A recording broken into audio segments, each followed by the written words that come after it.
Okay. So,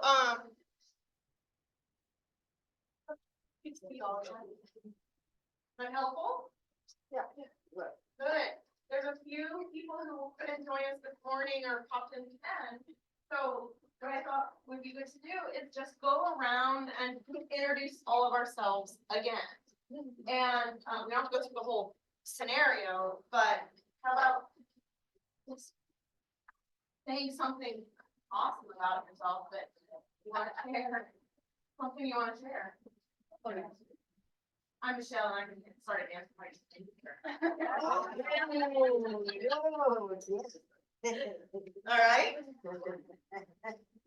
Yeah, everyone can start. And you can just like kind of pop up so that some people can only see the back of your head. This is an awkward room.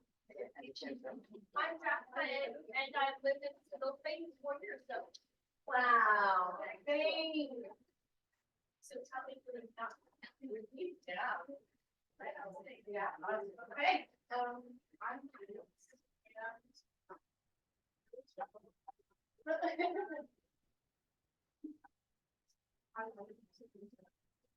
Yeah. I'm Lisa. And I have made friendships.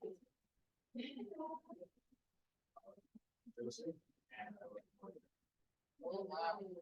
You're gonna see one.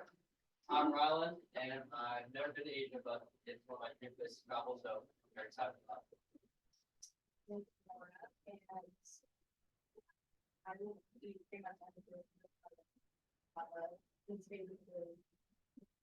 She makes really good favorites. I'm Brianna.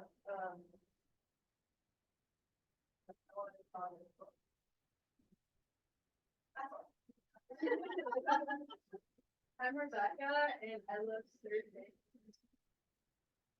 I'm Penny and I thought I invented the term chocoholic. So. Pretty lost it. I'm Gracie, and I like to show that. I'm Sheldon, and I love time.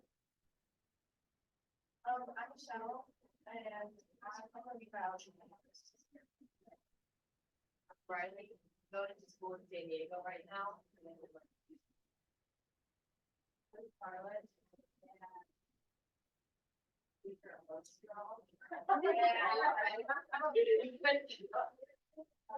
Thanks, Mia, and I love it.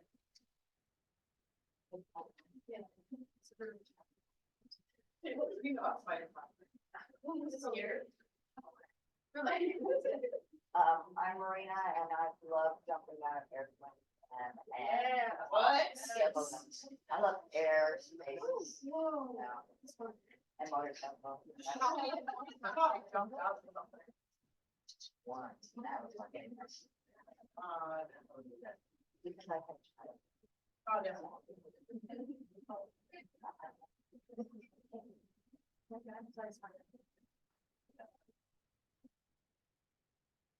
I'm Olivia, and I was that. I'm Kelly and I like any excuse to travel, so I'm gonna follow my daughter. Bali in November. Yes. It'll be very awkward. My name's Kyle. I have 5 daughters, and that's one.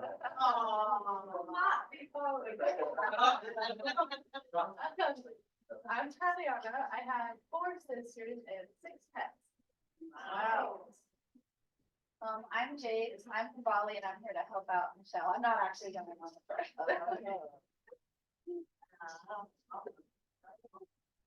Oh, wait. Hi, I'm Darren. I'm coordinating this program for you. This will be my first time to Bali. Just kidding. Number of times. So I'm hoping to show you the Bali that you know having lived there. Very special. And Laura, her geography instructor, so getting into the culture of geography or cultural geography of Bali and sharing with you some of the stuff that you see on land Show, shouldn't be so much stuff.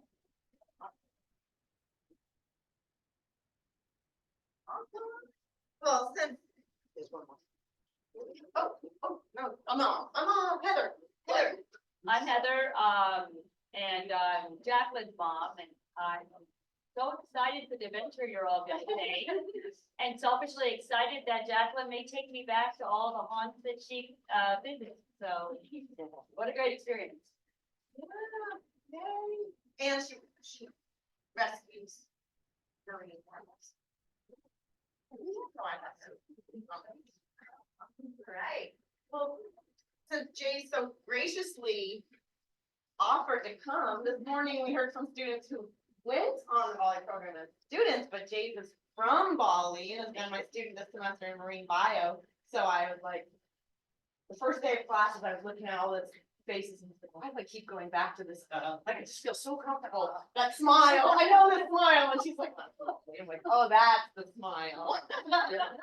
So anyway, Jay's offered to come and just share about Bali and being Balinese, whatever you want to share. You want to have things you want to say, or, and Hannah, you can hear us all. Oh, wait, I forgot about this. Can you hear us? Yeah, I can hear you all great.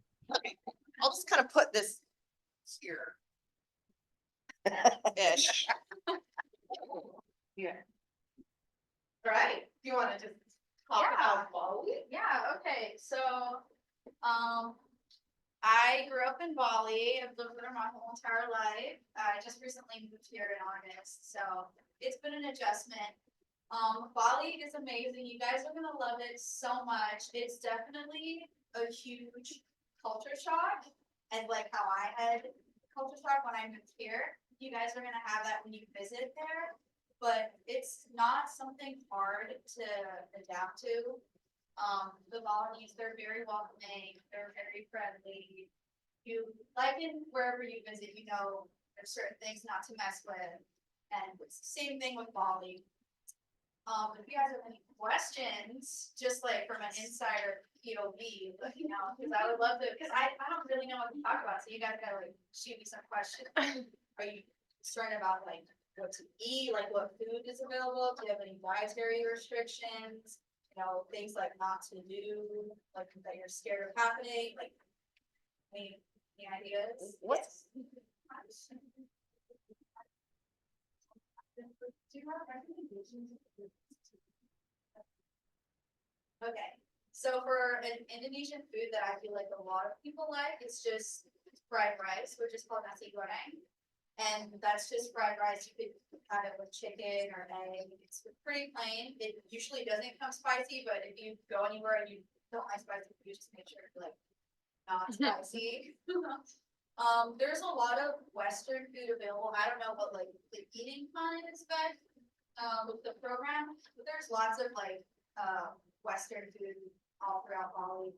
Definitely, if you go to like an Indonesian, we call them warungs or warung. If you go to an Indonesian warung, it's best to eat the Indonesian food and not try like close sandwiches. It usually is. It's not that great. So you want to stick to the local food if you're going to the local warung. But yeah, I would stick to the plain like nasi goreng or mie goreng. Just like fried noodles, yeah, because that's yeah. Yes, your favorite food. I love ayam betutu. Have you had ayam?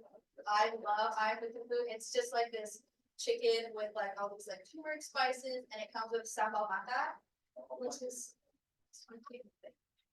And it's usually served with like rice and like peanuts and other veggies. Just have to try that. Sambal mata, keep that in mind. It's so good. All right, any other question? Yes. Some of the people that were talking about before, they're saying, when they're talking about Bali, you're talking about how some people were very like, kind of really feeling about what food they ate. Is there a food to avoid, or like, is there things you should avoid not? Okay, so I would say the main concern is usually meat, because if they don't store the meat properly, your stomachs can be sensitive to Bali belly. Also, just another thing, I know it's usually referred to as Bali belly. It's recently been kind of like found as a little offensive by some people. Like, I don't get offended. but it's usually just called traveler's diarrhea, because you know, you can get it anywhere. Yeah. But it's commonly referred to as Bali belly, which is not a problem to me. But yeah, definitely stay away if you're concerned about a certain restaurant or like how it just looks, to just stick to making sure the meat's well cooked. And if any doubts, just like tell them, or just don't eat it, or just stay away from meat options. I mean, I've never had a problem with it, so I don't know, but definitely the meat. I wanna make sure it's stored properly. Yeah, since Yeah. most colonies don't eat beef. Yeah. I tend to like avoid any kind of hamburgers. All the boys got sick when I hamburger. Yeah, just kind of stay away. I mean, yeah, but I would like the chicken. Yeah, okay. And then do you also do a like water or like kind of style where we get like hair to make it like the shower? Yeah, I've heard of that before. Okay. So I feel like it's different just because my body is so adapted to that sort of water. But ever since moving here, I haven't noticed that my hair's nicer or anything. I think it's just the same. But I know a lot of people who travel to Bali say that their hair like sort of like weaker, or definitely don't drink the tap water, whatever you guys do. That is not something common at all to do. When I moved here, I'm like, crazy. But don't even drink the tap water. Some people say to not even brush your teeth with it. I've never had a problem with that, but if you guys are sensitive or you guys are a little more concerned, you could just take it from the water bottle. But other than that, if you go to restaurants, usually if you don't really get free water at a lot of restaurants, usually you have to get aqua, which is like our main like water supply company. So if you ask for water, it should be like, it's safe if they give it to you in a bottle. They don't usually just give out water like that order, and usually just has water bottles, like a plastic water bottle. Which is plastic, so you're all gonna be carrying your refillable Yes. containers, and we're gonna be providing refillable water. Yeah, that's Filtered another. water for you. That's a very good point, though. You go to the restaurant, you order the hot pot, Yeah, I heard that. and it's exorbitant, horrible, in Indonesia. But you say, how much for this bottle of water? And you know what the cost would be if you bought it yourself. In a restaurant, it's expensive, so why waste that money? Yeah. So we gotta buy big bottles, That's- and we fill on those all the time, so half a bottle, they save a lot of money. It adds up, it adds up. It's so hot there. What are some of the most offensive mannerisms of us that come over there that we're oblivious to? Okay, so definitely, yeah, you're not supposed to point. Yeah, Points why can am be I? considered rude. I'm not exactly sure why behind that, Looking at a brush. but also another thing is whenever you like interact with someone, don't use your left hand. Yeah, so if you pass something to someone, always use your right hand, never use your left hand. But It's, huh? This, they don't stand like that, yeah, it kind of gets low. they're just kind of aggressive. Yeah. But yeah, don't use your left hand, So how do you point? don't point. No, if you want to indicate something, how do you do it? Yeah, yeah, you can just go like, or just be like, I don't know, say like, itu means that, itu like, itu, but yeah, I mean, I just, it depends on like what kind of scenario you're pointing at, like, if you're like trying to order food and you're, oh, I think it's slowly go like that one for your pocket. Okay, yes. Why is it that you can't use your left hand? I'm left-handed, so that's gonna be really Oh. hard for me. Okay, this might be a little TMI, but, That's good. usually, the reason why is, I don't know how to say it, but You want me to say? when you go 'Cause I to the read last night. bathroom, they wipe with their left hand. So it's kind of just like known as like your left hand is kind of like, not like dirty, but like it's not used for like interacting. So you're trying to do left. Yes. What about like meeting someone? Like, shake hands, Oh, definitely. Okay, I would say shaking hands is pretty common. Also you bow like this usually when you're like, hey, like, thank you, that's another thing. Meeting people, I don't think it's as common with your hands. If you're like in a sort of like a formal situation, I would say yes, like somehow. But other, if you're just like saying hi to like meeting friends or something like that, then yeah, shake hands, but not really.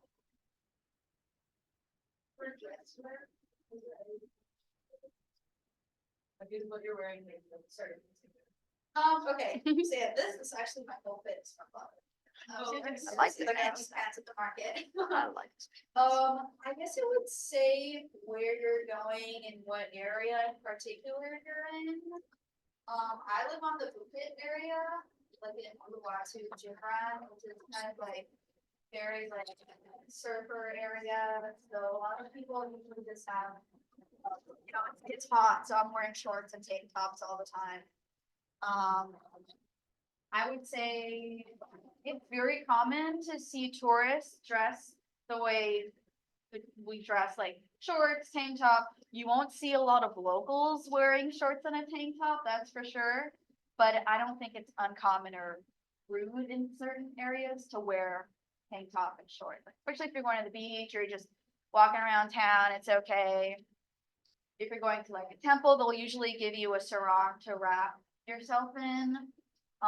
But if you're like meeting with someone sort of important, you kind of want to dress a little more modest. But it's hard because it is really hot there, so I know you guys are want to be in like minimal clothing at all times, but yeah.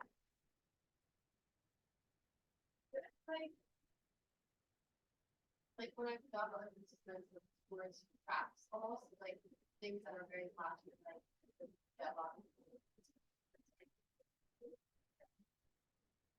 Okay, the first thing that comes to my mind is monkey forest in Ubud.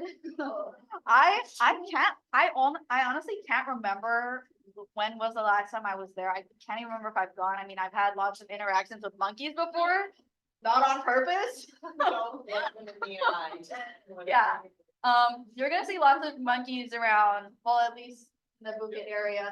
I'm sure you guys run into lots of monkeys. Definitely be careful of them, especially in monkey forest. I would say the tourist trap, I think it's really cool, especially if you like monkeys, because you know, you get to take selfies with them, stuff like that.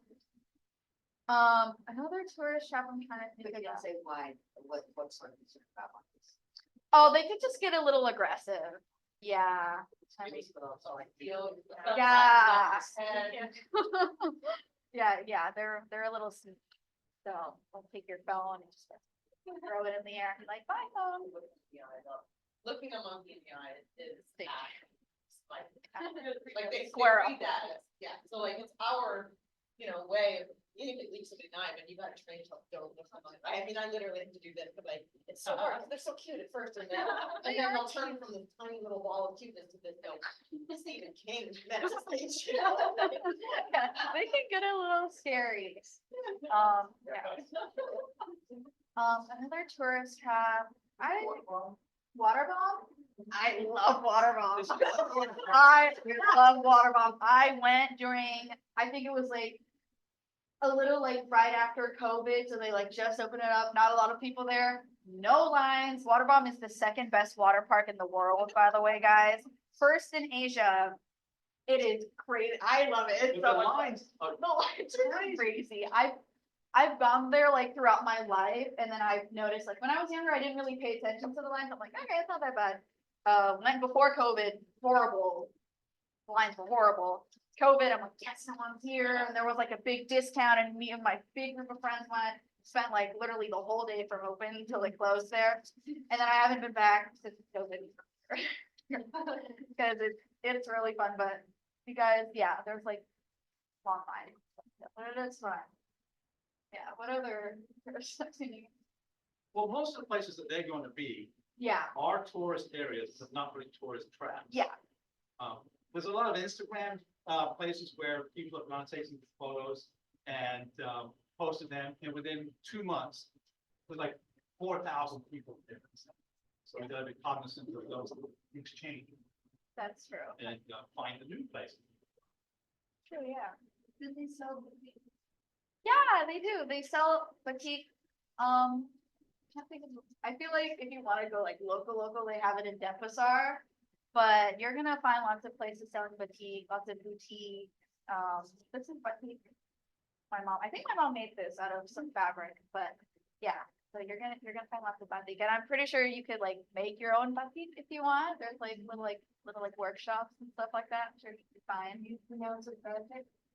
I think in my Indonesian accent it's batik. Where would you go for day trips if you had a day off? Like, So since I live on the Bukit, I like going to Seminyak for my day trip because that's like town area, lots of fun stores and all that stuff. I wouldn't live there, it's crazy, but I like to hang out there with my friends.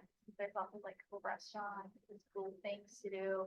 I also like Sanur, which is on the east side of Bali.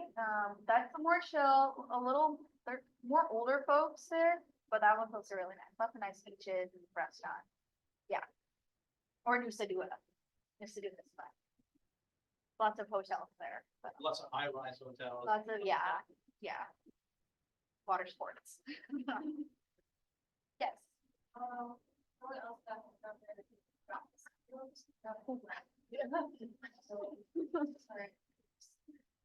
Yeah, so there's definitely gonna be lots of mosquitoes, especially in the like evening times. You're gonna get swarmed by mosquitoes. There's lots of places that sell like the natural insect repellent that like smells nice, and it's usually with like tea tree oil and stuff like that. I would stick to those but if you get it really bad, then I would buy the chemical stuff to just to be safe. I want to say just be very careful with the mosquitoes because you don't want to get dengue. I've gotten dengue once. Almost everyone I know has gotten dengue at least once. You've got it in Bali? In Costa Rica. Oh, in Costa Rica, yeah. So I didn't have it that bad, thankfully, but it's definitely something to watch out for. And if you're like planning on going somewhere and you want to be really, really concerned, you could wear long sleeves and long pants just in case. But definitely keep mosquito repellent with you at all times. I also like didn't get a single. I take garlic, Oh, powdered garlic capsules when I travel with the tropics, and I can like Repel. sleep outside. oh. Where do you get those? On Thursdays, you all get your SBC card and get Jefferson on. Did not know that. You were taking the garlic? I don't know. Probably. Yeah. If you take too much, it makes me hot. So I guess you could say it gets a little cooler, but like the main concern is the humidity because it's so humid there that even at night, like you're still sort of dying. But I think you guys are going during wet season sort of, so you guys should be fine. It's not the worst. It's worse. I mean, it's like the worst in December, January. Yeah, like All your hotels will have. yeah, and especially if you guys have AC, you guys are fine. Yeah, some night it does get sort of not cold, but like some nights we won't use the AC because my dad loves the flow and we'll like open the windows. We have mosquito like our screens everywhere, but we'll leave the windows open. And I'll sleep with actually just a sarong and I'll be fine. And I'll have like a really nice, but yeah, the temperature at night, it's not too bad. Yeah. Something I do. I've only scuba dived once in my entire life. It was sort of recently. Went to Tulamben for a summer you dive to Tulamben to see the shipwreck. Yeah, that was really cool. I was like underwater. It was really cool, especially for my first time. But other than that, no, I don't. Oh, don't worry, I got you. I'm sure my show got you covered. Yeah. Talk about that. Any other questions? What concerns? about Indonesian versus Balinese? Okay. Okay, so I'm not Balinese, I'm Indonesian. My mom's actually from Java, so I'm Javanese, technically, not Balinese. But I did grow up there, so when people ask where I'm from, I just say Bali because I don't want to explain the whole thing. I'm just like, I'm just from Bali, born and raised there. Indonesia is the country, and Indonesian is the language the whole country speaks. Bali is the province or the island, which you guys will be going to. And all Balinese, they speak Indonesian and Balinese. So if you don't speak Balinese, you're fine. If you don't speak Indonesian, you're also fine because lots of people in Bali speak English, but it's fun to learn. And if you guys want to learn, I would say to learn Indonesian, just because it's kind of like a guarantee, like everyone's gonna know that one. So some fun Indonesian phrases you guys might know. I've been teaching Rebecca, so she can teach you guys actually, yeah. Selamat sore. There.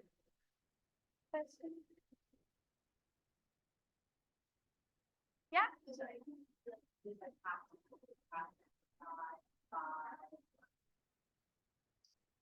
Ooh, something I would definitely try is visiting any of the temples, like the Luwaki Temple or Giga Temple. I think that's a really cool experience. Or the Tirta, I forget what it's called. Ooh, or like going to the waterfalls. That's really cool as well, which I'm pretty, that's on your itinerary, so you guys are fine. And just explore all the beaches. All the beaches are different. They're pretty different. Like there's black sand beaches, you go to Bukit white sand. So it's just a whole thing. Is there anything that's like deadly that we should watch out for?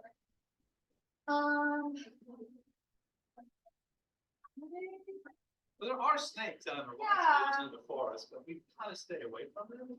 Yeah, One of your shower. yeah, there was something in my shower. Someone fell on Antonio in his shower. Oh, Oh my gosh, that was so funny. what kind of snake was this? I don't know. I just heard him squeal. It was funny. He was safe. Squeal? It was a squeal.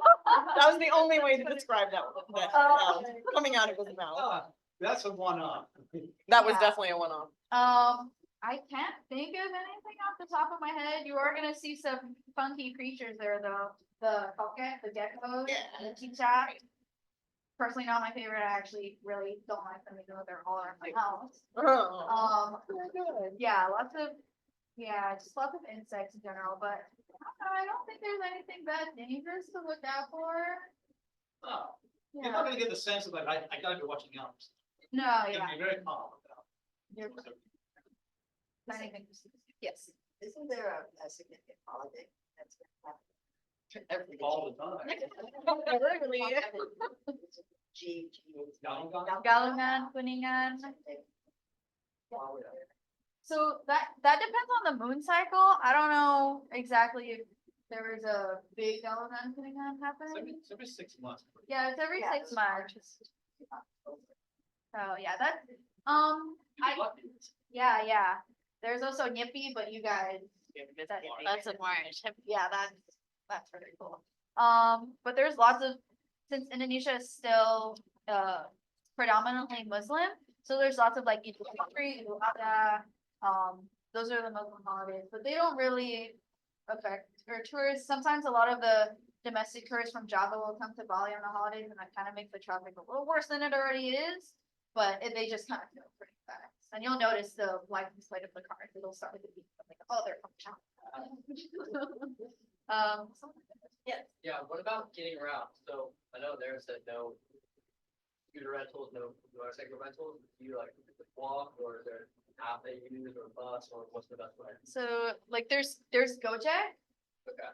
So that's like, think of Uber but on a motorbike, and it's really, really, really affordable. It's really cheap. So you can go to a lot of places with just that. You just have to learn how to be comfortable in the back of the scooter. That's something that you kind of get adjusted to. I didn't grow up riding a motorbike because my dad didn't let me, but a lot of my friends did. It's mainly motorbikes there. There are cars, but motorbikes is definitely just easier getting out. And there's also taxis. They're just a little more expensive, and you can order a go-car, which is just a car version of a motorbike of the Gojek. But yeah, definitely if you guys are planning to go around by yourself, to have at least the transportation app thing on your phone, just to get first. Yeah. Yeah, but yeah. travel, or you can walk around. I mean, I feel like there's certain areas that's just like, there's barely a sidewalk. On the road with all the cars, which is kind of dangerous, but yeah, most areas, the tourist areas are walking like Seminyak.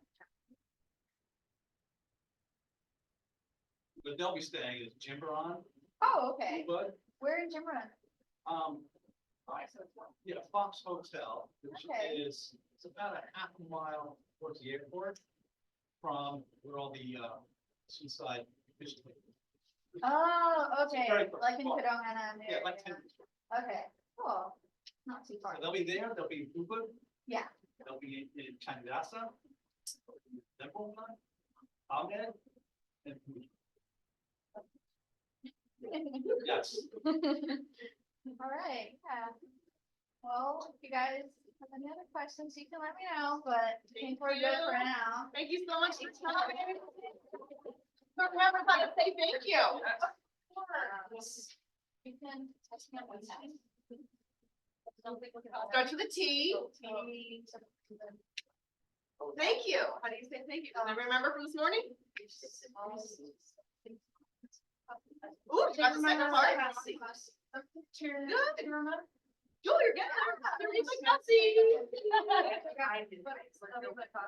Everything's awesome.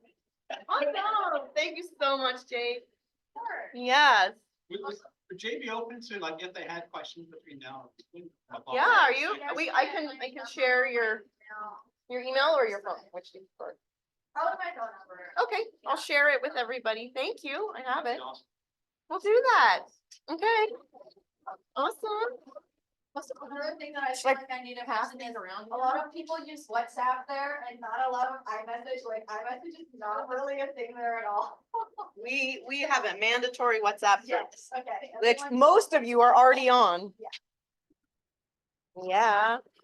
Awesome. Thank you so much for stopping in. Really appreciate it. Yes. Awesome. All right. So lots of logistics. And there might be some waters. Still over there. You wanna take a minute and go grab a water if you want? one? There were right in the alcove, exterior alcove. You want me to? Yeah, I'll start in about 1 minute though. When I first went to Bali in 1991, I learned Permukasi. The Australians speak a little bit funny. Right? We can all, even Australians. And they would say, Permukasi. Right? Taramagasi. So the way to remember that is tear in my car seat. Right? Yeah. Yeah, she said, tear out my car seat. Okay. Hilarious. The funny things work. I think that'll work there. Is that? Stick in your pockets. Yeah, I just did my buttons up. There. Thanks. All right. Hannah, can you hear okay? Yeah, I can hear great. Thank you. Everybody else? No? Fill my water bottle up. Okay. So if you have any questions between now and departure, feel free to fire them off. I'm going to be in Bali from July 21st until the end of the program. So I'll be there a little bit before you. So I can give you a little bit of a pulse of what's going on right then also. Laura will be coming a couple of weeks after that. And yeah, mid-August. So, and when you get to Bali, we'll be there to say hello. So a lot to think about, right? You're hearing all this input and it's like, oh my God, there's a Bali belly or there's things running around in the bathtub and there's mosquitoes going to eat me alive. And when you get there, you realize you got it all figured out. There's a solution to absolutely everything. And as you saw from those students that were there last year, they enjoyed every moment of it. And they adapted to a brand new environment, a brand new culture, and came back with a love of that culture that will probably stay with them forever. Penny, you had a question there? But I had heard that, that Indonesia has elected a new president who's going to be installed in October. Do you anticipate any problems? No, I don't. Indonesia is a very embracing place. In fact, its constitution mandates that 5 religions have to be accommodated, respected, and those different viewpoints have to be respected. Now, just like our government, we have more, we go a little bit to the right, a little bit to the left, and the same thing happens in Indonesia too. But the core stays about the same. And then you've got the provinces, like Bali itself is like the California of Indonesia in terms of its lax policies, and it's even embracing more because they're impacted by tourists all the time. That's where they get the great majority of their income from. So they don't want to mess with that. And they want to make sure you feel comfortable. And if you're comfortable, you're going to spend a little bit more money. So, and that's what they want. That's what they want. I mean, there are even potential Indonesian laws that would impact non-married couples being in the same room. And Indonesia's government said, we're not going to be messing with that. We're not going to be policing that. The thing is, you just don't want to be out there with anything and draw attention to yourself with doing anything. Otherwise, they're pretty cool with most everything. And if I say something you don't agree with, but by all means, you feel free to speak up. All right, one of the first things, you cannot enter Indonesia without a visa. You have to have a visa, but you can get one before or you can get one there. And the visa rules are changing all the time. Last year, we were able to get one single 60-day visa. We get it online, it was $100. And then they just did away with that. They did. But it's not bad. It's not bad. So now you can get the $35 30-day visa. And I'll send you a tutorial about this through their official website. It's a pain in the butt. You've got to upload a photo. You got to upload your passport information. It has to be a certain size and a certain amount of megabytes. And after about one day, you're like, this is never going to work. And then you try it one more time and it works. And there's no rationale to why or how, it just works. And we got everybody last time finally to get that done. If you can do the electronic visa, they call them EVOA, or electronic visa on arrival. If you can do that electronically through this Molina website, and I'll send you information about this, then you get the 30-day visa for $35, okay? Now, before that visa expires, probably about a week to 2 weeks before that expires, you can now go online and renew that for another 30 days, giving you that 60 days. So it's $35 and $35. It's actually cheaper than what it was last year. Once you get through the first time, it's a lot easier. Once you've got your account set up to purchase that visa, one thing I would suggest, and I will suggest when I send the details, is call your credit card company before to say, I'm about to get a charge from this company, and it'll go through. Because I've gone through so many times, yes, it's going through, and that little thing goes around and around and around, and then bing, sorry. So be prepared. Now, if that didn't work out, you can still walk up and get a visa right when you arrive in Bali, $35, there's your 30 days, and you can renew that one time. But you have to go to Denpasar to do that, to the immigration office. And that is a pain in the butt. So you got to weigh how much pain in the butt you want. You want the online pain in the butt or the I'm missing a day in Bali to go renew my visa pain in the butt? And I think trying to do it online would be a lot better. Yes. No, you can't renew it more than once, only once. Yeah. Now, there are visas that you can get that are for 60 days, renewable twice for another 60 days. But each time you have to go to Denpasar to do that. And you need to have an Indonesian citizen sponsor you to get that visa in the first place. And not everybody has access to that. There are visa processing companies in Bali that will do that for you. They'll charge money for it. That's why we don't recommend it. You're looking at maybe spending $400, maybe more for that 2 months rather than $70 for that 2 months. If anybody really is thinking about staying for more than 60 days, let me know and I can send you the details for this company that the students used last time, and they provided, well, everybody got the visas they wanted at the cost they wanted. Yes. About $400. Yeah. It's because you're going to pay that visa company as well as paying for the visa. She was there for 2 months and then head up to Bangkok for a few days and then go back with her family. It's actually a very common thing. So we call it a visa run. You run out your 60 days. Now you have to leave Bali or Indonesia for 24 hours. So you can fly to Kuala Lumpur, you can fly to Singapore, you can fly to Bangkok, you actually can fly to Australia. It's only 3.5 hours away. I'm sorry? That same process. No, you could then come back in. You can't apply for the electronic visa while you're in Bali or in Indonesia. So if you go away for a few days, you could apply for it right then, maybe get it, because it takes a few days to get that visa, and then get back. Or you come back and do the airport one now for another 30 days. That's what I would do if I was staying for just maybe, 2.5 months or short of 3 months. Yes. You can't do it until 90 days before your arrival. So your visa, once they issue it, is only good for 90 days. You gotta utilize it in that 90-day period. So what I'm recommending is we do it about 2 to 2.5 months before we go. Okay.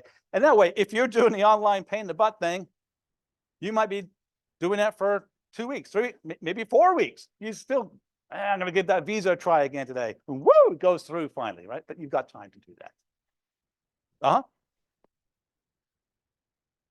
Yep.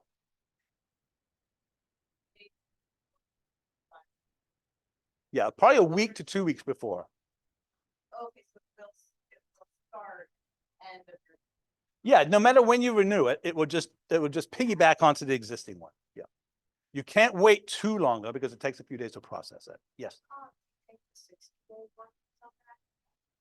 I've given up thinking what their decision-making process is, to tell you the truth, because it was all worked out pretty well last year, and then they changed it again. And it used to be, maybe 10 years ago, you could get on arrival 60 days, no problem. And then they changed it then. So they're figuring it out. Yes. And so if you do visa rentals, you can come back there and deny your visa, come back. There's always a chance, but I don't know of anybody that's done that. They've taken the more than 24 hours. What has happened is people have arrived in Singapore, waited an hour, got onto another flight to come back same day. They could reject that. I'm not saying that they would reject it, but that everybody's recommending at least 24 hours out of the country. You're then playing by the rules. Yes. Depends which country you go to. Like if you go to Australia, yes. But that's again an electronic visa called an EV. Actually, it's not ETS. I can't remember the name for it in Australia. But it's an electronic version, costs about $20 to do that. For most of them, for Thailand, no. Malaysia, no. Singapore, no. So you have the option of, thank you so much.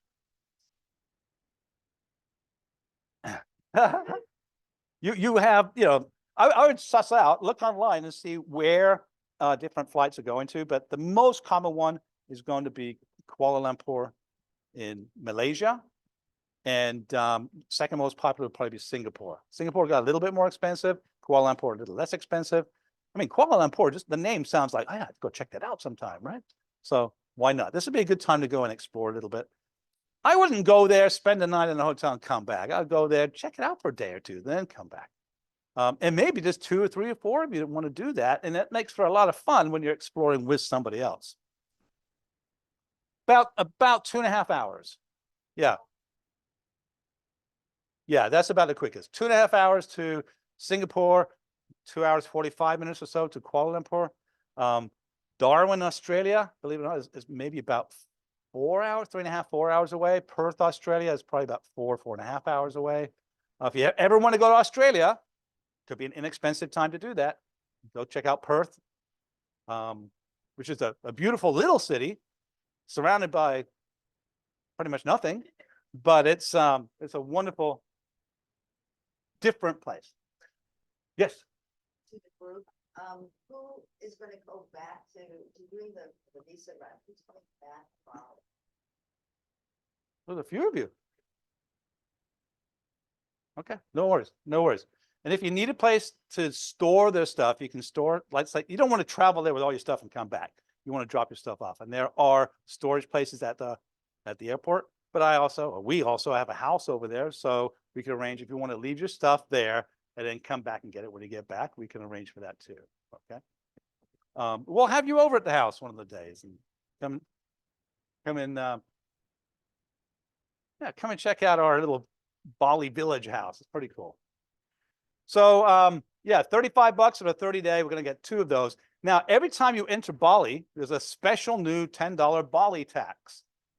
It's for conservation and maintaining things. So it's brand new this year. I'm not sure how they implement it, but when you get your visa and go through it, it's probably going to be a booth where you got to go and pay.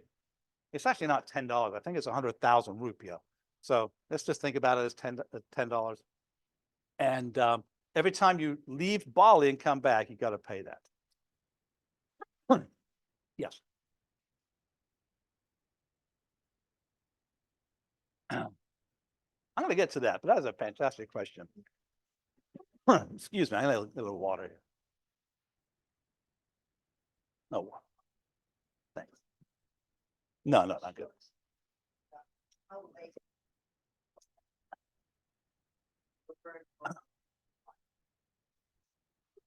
For that visa, I would start it no later than 2 months before going.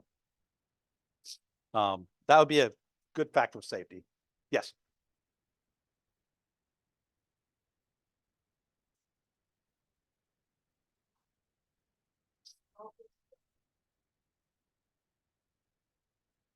It's not, it's actually clicking one button and paying to renew. It's a very easy process to renew that 30-day. No, but you can only renew that 30-day once. So it gives you a total of 60 days. And that's why we designed these programs at 60 days. In fact, it's 1 day less because sometimes the flight is delayed. Maybe on this 1 day, they're not flying out. Like there was something happened, we'll fly out the next day. Well, if you overstay your visa by 1 day, it's $100. 2 days, it's $200. 3 days, it's $300. So we want to build that 1 day factor of safety into the planning of this to allow that to happen. And that comes from experience. We've had groups there and there've been volcanic eruptions in nearby islands and they've closed the airport for a day. So things do happen. It's actually fun when that happens, but not to pay $100 for it.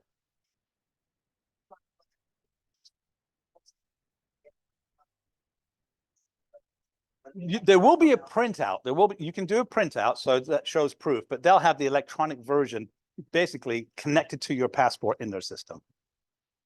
And also, you got to make sure your passport is valid for 6 months or more from the day you arrive there, right? So if your passport is going to expire within 6 months of your arrival date, you have to renew it and do that like ASAP. Okay. So if it expires soon, even if, because most passports, you think, oh, it expires in December of this year. I can travel up until December. No, most places require your passport to be valid 3 months from the day you arrive, minimum 6 months from the day you arrive. And Indonesia is one of those 6 months places. So your passport, really, if you travel a lot, it's really only good for 9.5 years on a 10-year passport, the maximum. So when it gets close, always think, I'm going to renew it early. Just better to do that. So when you arrive into Bali, you're going to see these lines, right? You're arriving, oh, this is the airport line. You got to look for which one is if I got to go buy my visa and which one if I'm just going to go have them process my visa. Where do I go and pay that $10 fee? And it'll be pretty clearly marked. But since the $10 fee is new, when I go through the process or when Laura goes through the process, we'll send you the update. This is what you do. Oh, by the way, if you stay to the far left, the line's a little bit faster than on the right side. And there are little tricks to this because everybody lines up and then realizes, oh, way over there, it's the same line. So we'll try and send that detail to you. So it looks like this. You've just gotten off the plane. You've been in there for hours. You're tired. You're standing. You see a line and go, oh, my gosh. But they are getting faster and faster. These lines used to take 2 hours. Now it takes about half an hour. Then you got to go get your bags, right? So we're recommending you take, a big suitcase and a little backpack. It's the greatest way to travel there, but to take an extra like duffel bag with you with nothing in it, because you're going to buy stuff when you're there, and you usually get 2 bags, 2 checked bags that you can take and 2 on the way back. So fill it up with stuff while you're over there. And but remember to get your bags. Then we have to go through customs. It's usually just a walk through a little area where there's people looking around and there's a green sign that says nothing to declare. You go through there, done. Sometimes they'll say, okay, and they'll have you x-ray your bag. It goes through, pick it up. There's usually not a problem at all. And this is where we will be. You come out and there's a little glass rail here and we'll be on the other side and our drivers will have a sign. They'll say, welcome SBCC. We'll probably on that day, we'll probably have 5 or 6 drivers with SUVs And we're gonna put, okay, U3, U4 in this one, U3 in this one. The drivers know exactly where we're going. I'm gonna take you over to our first destination. And it's the first time you'll get to see our drivers. And it will only be for a little bit because we're gonna stay very close to the airport for the first 3 days. And anybody arriving really late, really early, it'll be an easy jaunt. You could actually get a taxi or we'll arrange from our guys to come and do a second round to come and get you. But what's included is the time of arrival of the group flight. Things outside of that will incur a little bit of extra fee because we got to pay those guys extra. So it's just whatever the extra is. Probably 10, 11, 12 bucks, something like that. And you'll have your own ride to from the airport to the hotel at that point. Once I get everybody's flight information from those flying on different flights, as well as those on the group flight, then I can kind of assess how I can use those drivers to the best of their ability to pick one group up, maybe come get another person. So we'll work with you. So everywhere you see on this map is a place that we're going to be in Bali. Now, I don't know if I said this at any time before, but you notice that Bali has a very unique shape. You know what a quail is? Like a little chicken with a little thing on his head, right? Doesn't this look like a quail laying an egg? Right? So, I mean, it's even like, let's just letting the egg go. So basically, this is Bali. We're looking at about 80 miles north-south, 110 miles east-west. You get the impression from that, like, oh man, I can get from one corner to the other corner in an hour and a half. No. The drive we do from Ubud over the mountains and over to Pamutaran over here, that's about 5 hours. Those windy roads, we have to stop every now and then. There's stuff to see, there's waterfalls to see, things like this. So we're not going to like just drive in a straight line.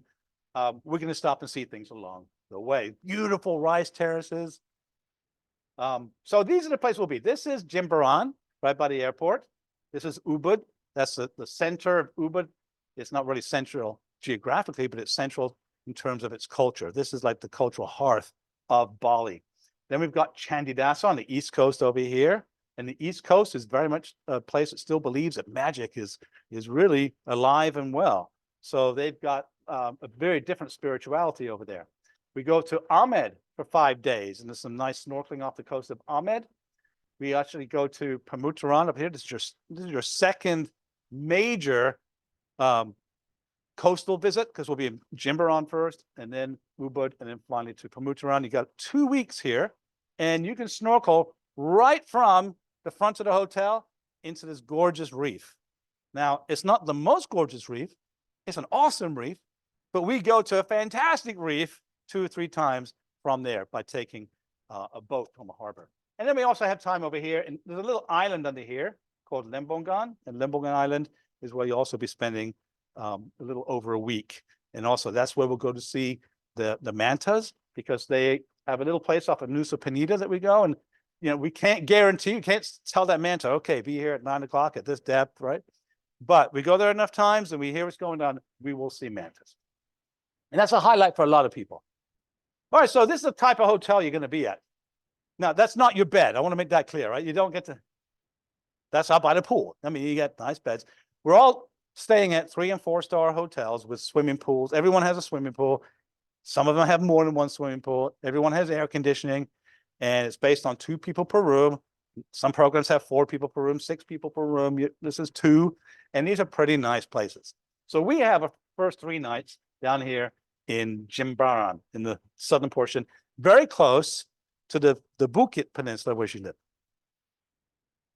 And Uluwatu Temple is one of the places that was mentioned that we had to go visit. And this is one of our first days last year. Some of the people that were here this morning are in this photograph, as well as some of our drivers who you'll get to know very, very well. Landung over here, he's a tall Balinese, and in Balinese language, Landung means tall. And because his real name is Wayan. Has anybody ever heard about the naming system in Bali? The firstborn is called Wayan. The second one is Made. The third one is Nyoman. Fourth one is Ketut. The 5th one is Wayan. The 6th one is Made. So there's lots of Wayans. So you say, hey, I saw Wayan the other day. Well, which Wayan? The tall Wayan. Well, why don't you just say Landung, the tall one? So they go by their nickname more than anything. So Landung's wearing a green hat here. And the reason he's wearing a green hat is that an hour before that, he was wearing a red hat. And his red hat was right after we were sitting, telling all the students, be careful, there are monkeys around. They're going to steal your jewelry, they're going to steal your phone, they're going to steal your hat. So Landon, will you watch over them? Okay, I'm going to go over here. Monkey comes, whoop, takes his hat right away. So it happens to the best of everybody. So every time we're in monkey territory, we'll give you a little bit of a warning, okay? Zip things up, put your phone away, or hang on to it at least. They like shiny stuff. And if it's good shiny stuff, they can get bananas for it or fruit for it to have it coaxed back. So the local people here work in the temple areas, they've learned.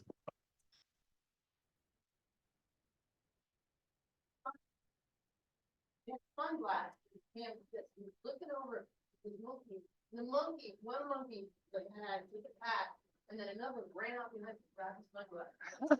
A 2 for 1. Oh, well. They take off into the trees with it.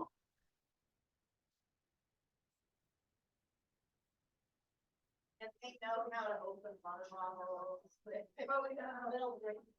Yeah. Is your email in the gravel group? Travel prof? Yeah. Yeah.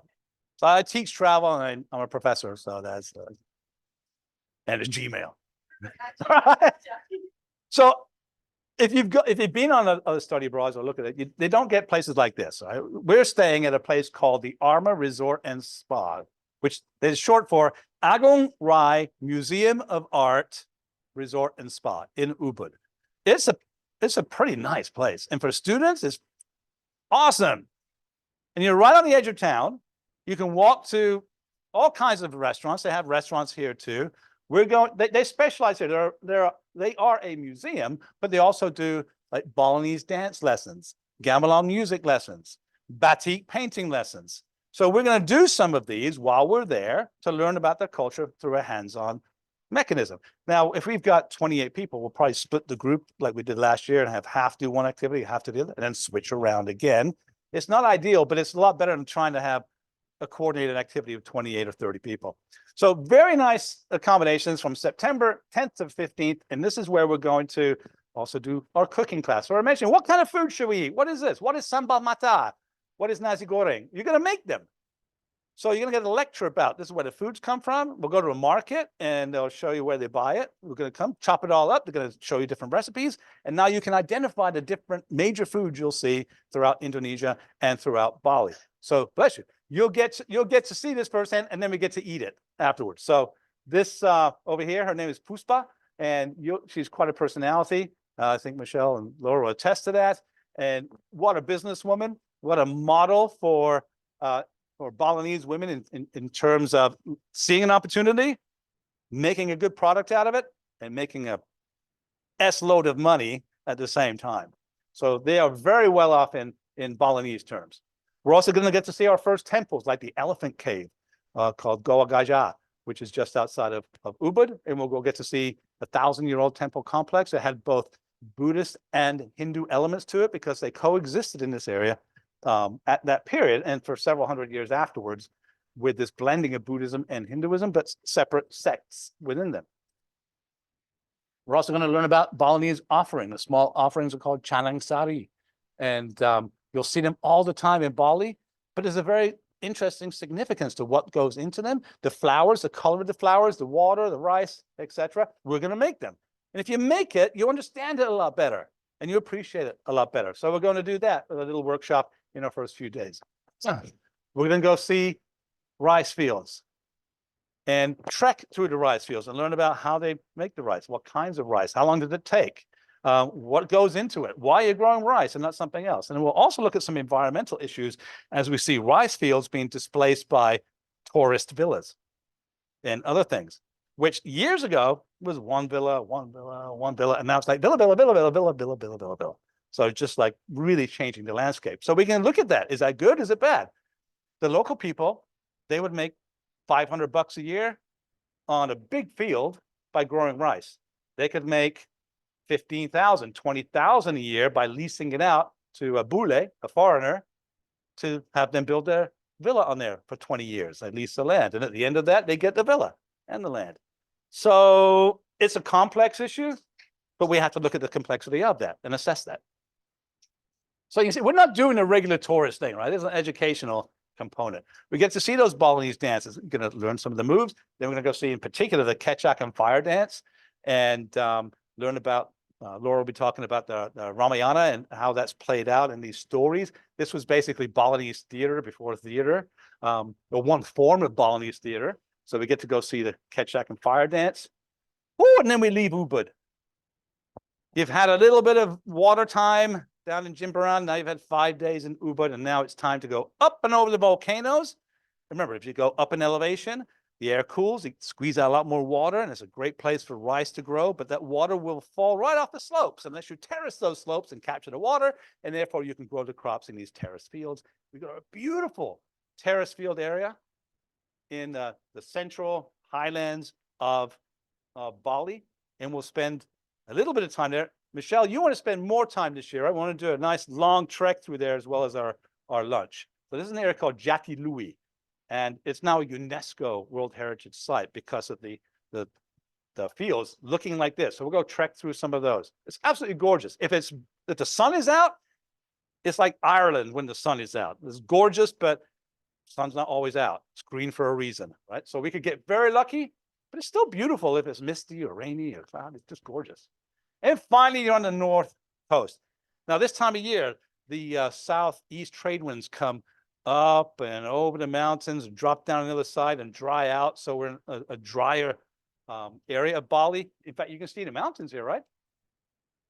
That's quite a bit drier. So we're on the coast here with a little bit better weather. Also means it's a little bit warmer, but you don't have to worry about the warm that much because the water's right there and your rooms have air conditioning. And this place has 3 swimming pools, I believe. Is that correct? So lots of water time. So look at that, September 15th to the 30th. So there's a beautiful, beautiful reef. You can access it right out here and just off the screen, you can swim along for about a half a mile and swim back. You're seeing something different all the time, depending on the tide. Yes? Not on the north coast, because again, the surf is going to be in the southern portion of the island. So snorkeling and surf very rarely go hand in hand, right? So you want calm conditions, or you want the waves with a long fetch. Yeah, after the program, and also on the east portion of Bali. East, you do have reefs and you have some surf. So there is a possibility out there, especially on Lembongan, but then you're going to have to trek a board out there and trek it back on a small boat, or rent one out there. That's another option. All right, this is not like snakes in the bathtub time. This is little baby turtles that there's a nonprofit there that is basically trying to raise the small turtles and then basically release them into the ocean at the appropriate times. They also, if fishermen capture in their nets a large turtle, they bring it there, and then we can sponsor the release of that after it's been rehabilitated. So we'll be doing stuff like that. We're going to see what they have that time, but we'll be learning about their efforts at this place here, at Reef Seed. We also have the only Buddhist monastery in Bali. It was only built in the 1970s, and Buddhism left Bali or blended in with Hinduism over the many hundreds of years. But then as tourists started coming back and picking up Buddhism as like a kind of a cool religion in the 1960s and the 1970s, and some of them basically made their home in Bali, they basically built the first Buddhist monastery there in many, many, many centuries. It's gorgeous. It's like a little Borobudur. Borobudur is a big temple complex in central Java that's over 1,000 years old. And it's absolutely gorgeous. We're going to go visit this, and the religion portion of the geography class, we'll talk about the different forms of Buddhism, where we find those different forms, and then what the different iconography would represent here. So again, that awesome place, Munjangan Island. We're going to go here 3 times on these little boats here. So we put about 10 people per boat. We'll probably have 3 of those boats. Our drivers who never get to go anywhere, they drive tourists to these places and they wait at the port. We bring them along. They say, no, you're coming with us.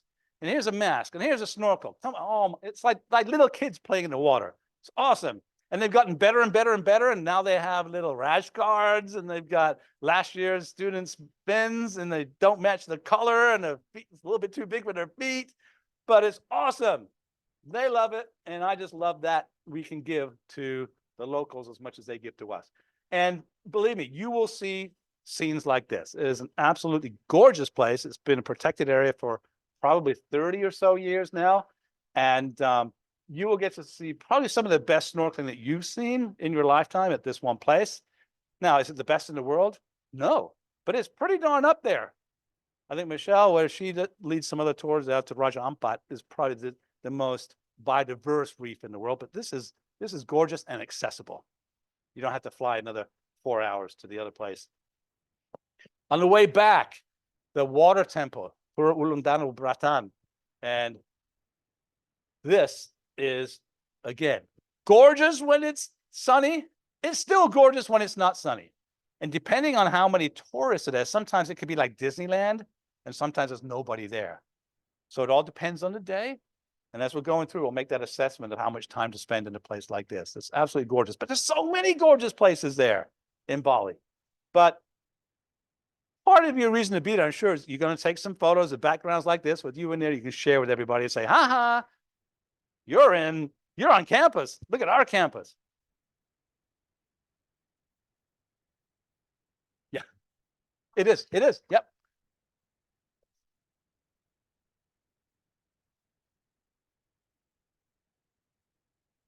Yeah, I have to do the same. But yeah, by the way, you'll become millionaires over there.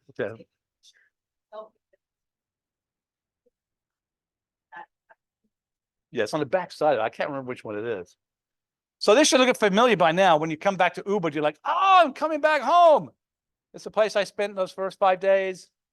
In Ubud, off to Pumutran, back again, and now you're kind of like re-gearing up for this, getting ready for the second half of your program. This is a time when we will probably recollect our passports if we had to do the visa renewal in person, but you wouldn't have to do any of that if you did it on the e-visa. Okay, so we have to carve a day out here for those that could not get the e-visa. But we'll be back in Arma Resort. Maybe we get a chance to see a cremation ceremony, which is a big part of Balinese culture, and the idea of life being cyclical and not linear, that you're reborn. And part of that process is you have to have your soul released through fire to be born again. So when we go to these people, some people they won't be crying because probably their relative died many, many years ago, maybe 3 years ago. The grief period has already ended. Now it's like somewhat of a happy time. Their soul gets released so they can actually, their cycle has been completed in this case. So it's a different way of looking at life and a different way of looking at death. There are some days for optional activities. We don't include this because some people don't want to do it and some people do, but we give the opportunity. You can get a morning and go and feed the elephants, ride the elephants in a elephant sanctuary in Taro. So these are rescued or orphan elephants and they've been raised. Elephants eat a lot of food. It takes a lot of upkeep. So you got to have, if it's sustainable, you got to have some way of getting the money to feed them. Either a government does it, a nonprofit does it, or you build some kind of business that is a blending of money making, but that money goes back into the elephants. So Steve Irwin, when he was alive, he went to this one and he said, yeah, this one thumbs up. Now, I don't know if it's running the same way it did back then, but it seems to be running pretty well. Yes. In some places it is, but if it's an orphan elephant and that's the way to do it, you're going to pay like $50 to do it, right? That buys a lot of food for that elephant for a few days. So can it be controversial? Is that exploiting the animal? Well, it's going to be pretty hungry otherwise, unless somebody steps in and makes a major donation. Yeah, it'd be like us with a backpack. Yeah, but this would be a great thing for you to even look online about too. And of course, if anybody's uncomfortable with it, they choose not to do this. And most people come back from this and say, I feel really good about what I did. Again, some hands-on activities, the dancing workshops, stone carving or wood carving, or batik making, or there's even an option of silver making. I know we said somebody was a silver maker here. The Balinese silver making is done with a soldering mechanism or soldering.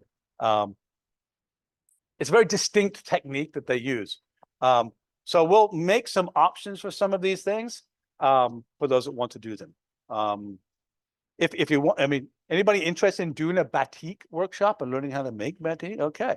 Because there are some nonprofits that we can use that are just starting up. They're small operations. We go to their place and they'll basically show us how they make batik. We make the batik and come away with the product, and it actually helps them. Then they use the money to teach English to the kids in their school. So this is the kind of thing we like to do. Shopping, again, bring that extra bag, right? Take one suitcase, one empty duffel, and you start filling it up with clothing of all kinds. And basically, you can clothe yourself for the entire time there from what they sell in these markets in Ubud in particular, or south of Ubud. Yeah. Because really, especially for so many beautiful dresses from so many hands, beautiful things that you're gonna want to wear there. They are nice and light, and you don't have that stuff. Yeah. And the dresses are like, they bring what you want to. Sometimes there's, you know, The dye.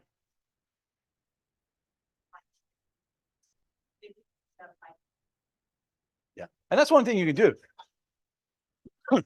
You can wash the stuff there and hang it out to dry. It'll be dry by the next day, and you do that 3 or 4 times and wearing it, it's not going to bleed anymore. It's probably not going to shrink anymore. And you're getting to a pattern of that. You can also get your laundry done very inexpensively there.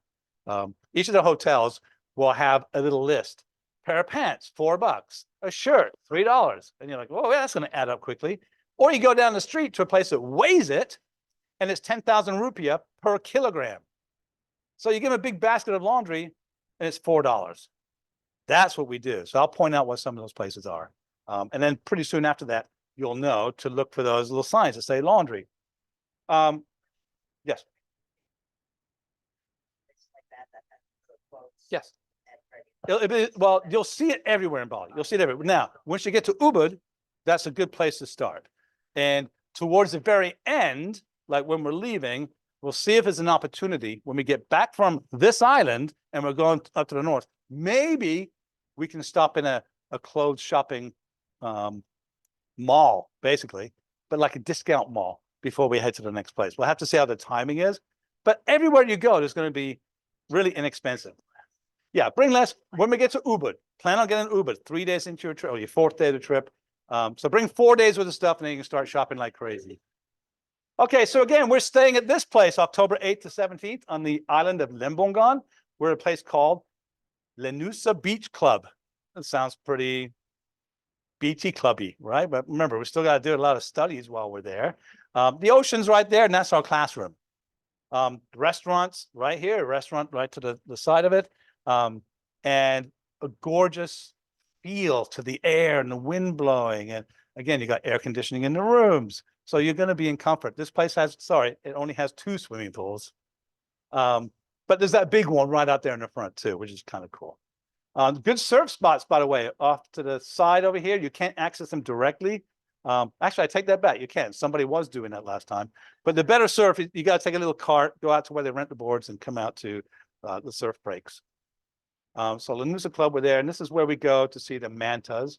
And this isn't even the best of the pictures we have from last year. We had really good luck with the mantas last year, and we hope to have the same again this year. But you can get that close. We don't want you to touch them, of course. You'll stay at a little bit of a distance, but they're going to come to you and around, and you can stay. And all of a sudden, everybody's looking down. There's a manta right below you. It's absolutely a gorgeous experience. No bathing suits and not standing. Well, yeah, when you're in the water, that's a very good point. When you're in the water, you just wear your bathing suit, right? Now, you might also want to wear a rash guard, to tell you the truth, because sometimes, yeah, for some particular.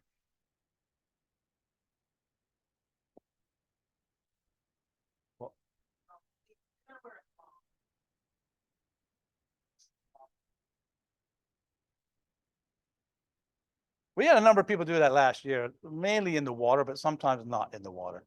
We're going to be in tourist places. They see pretty much everything, right? But they can still see everything and still be offended by it. So there's a modesty thing of covering up when you're around the local people. And especially if we go to more traditional villages, maybe we go to see a cremation ceremony, you could wear a bathing suit. You just gotta have that sarong over there and you gotta cover your shoulders. So you can still have that bathing suit and jump right back in the water afterwards. But while we're in these more modest areas, it's appreciated if you show a little modesty. Yes, very much so. Yeah. But reef friendly.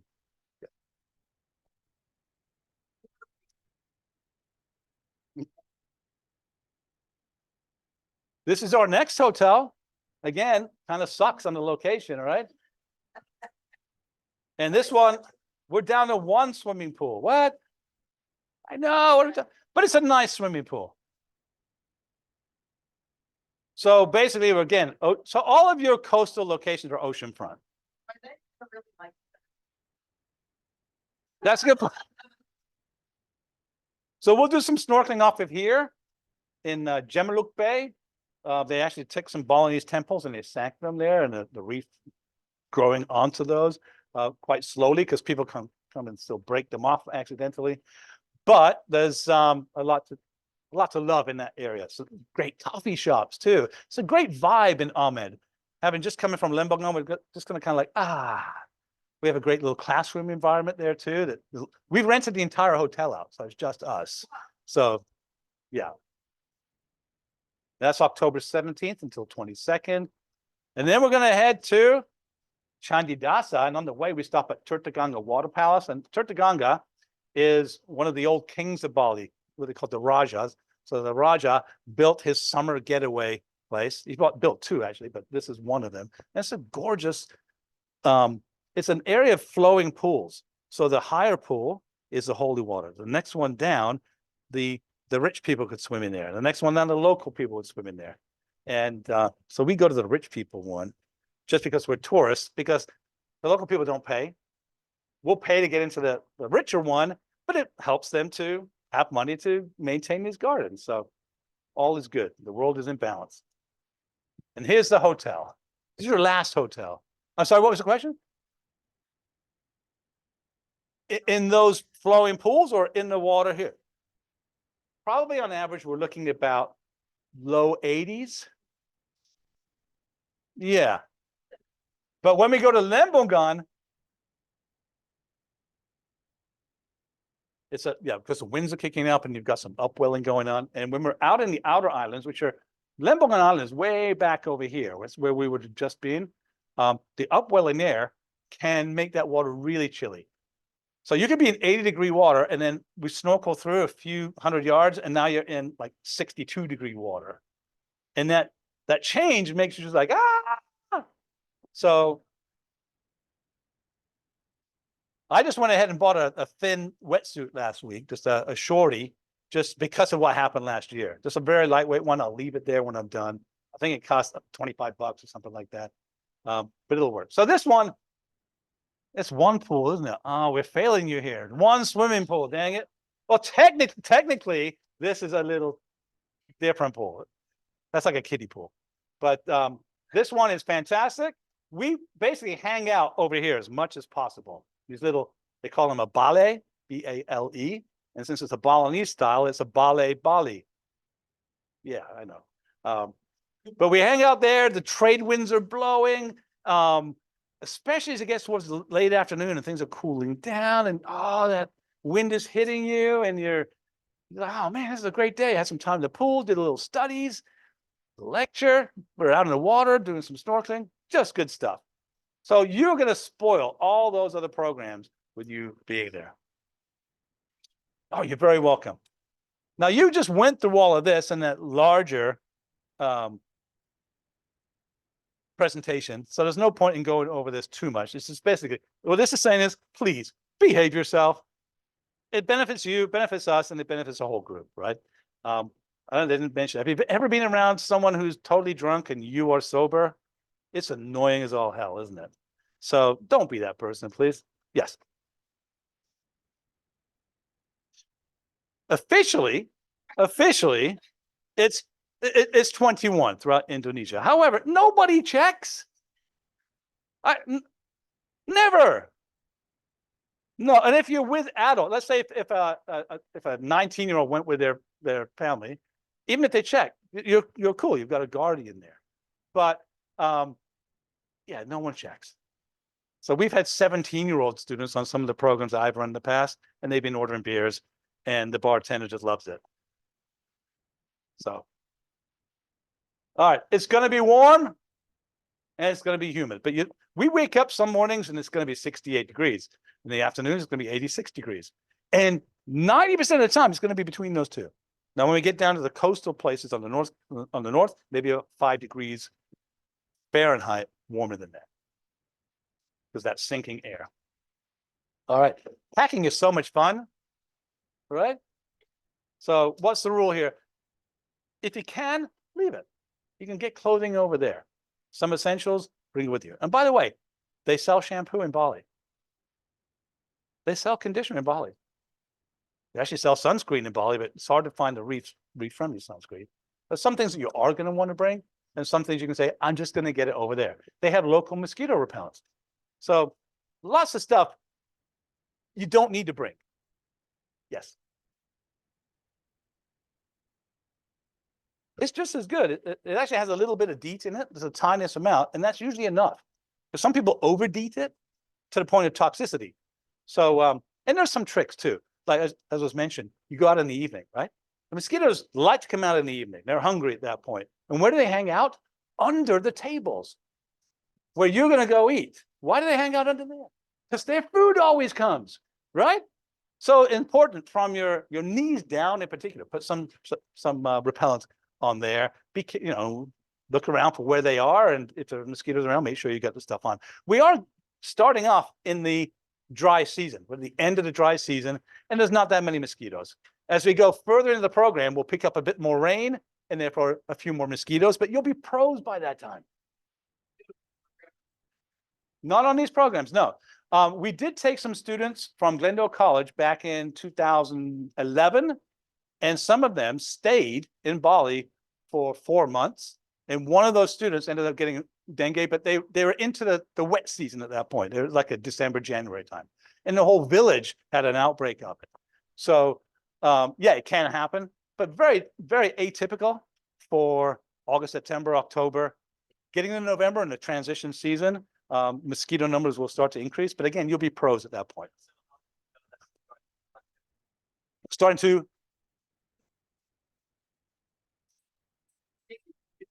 Well, dengue fever, you get a fever, but you also get a red rash on your torso.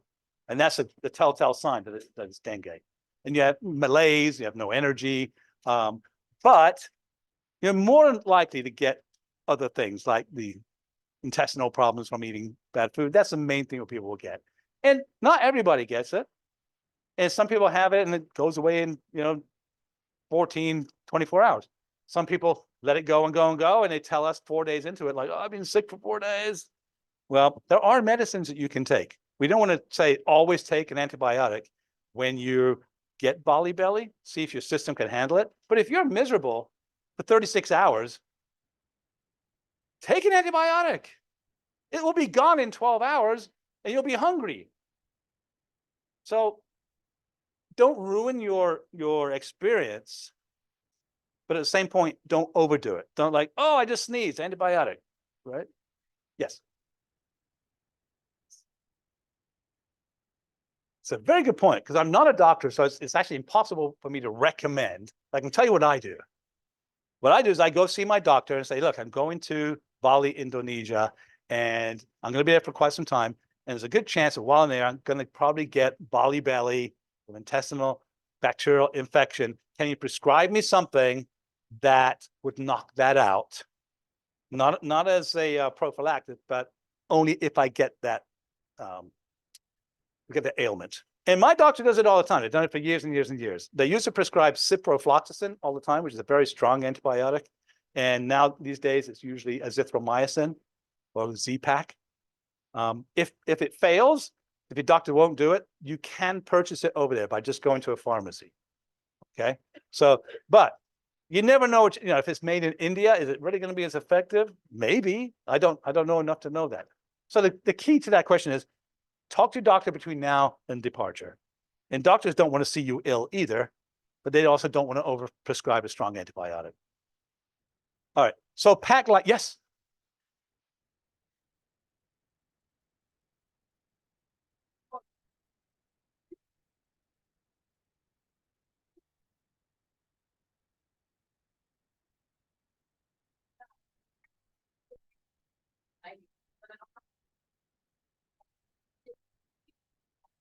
I gave you the time reference list. Like,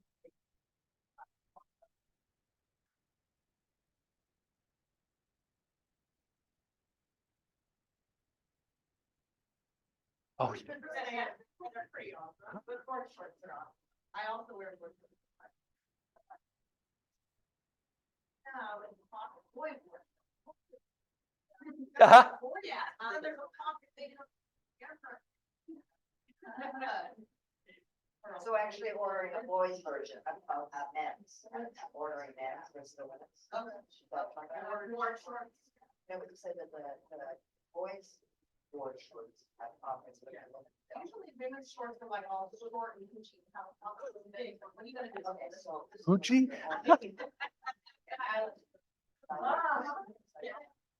Best. I've got all of them ready and one I already paired. All right.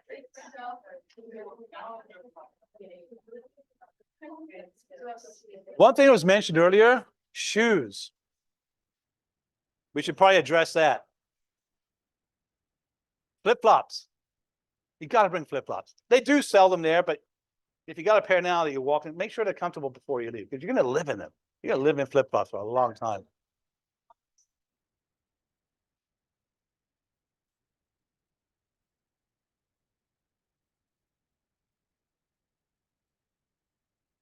Oh, yeah, yeah.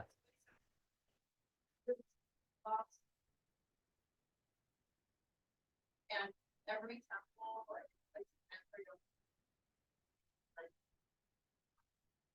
Absolutely. Or even going to some people's houses, you knock those off. But Natalia mentioned earlier too, like an old pair of running shoes. So when you do these little rice field treks and stuff, why not? You're gonna get it muddy, but they'll wash off pretty easy and dry off pretty easy too. So that's why I live in there. So pack light. And by the way, for those that haven't packed a lot of stuff into a small space before, roll everything, roll your t-shirts, roll your shorts, just roll everything. It just fits in so much better. And packing cubes are awesome too. Yeah, these are packing cubes right here. So you can compartmentalize.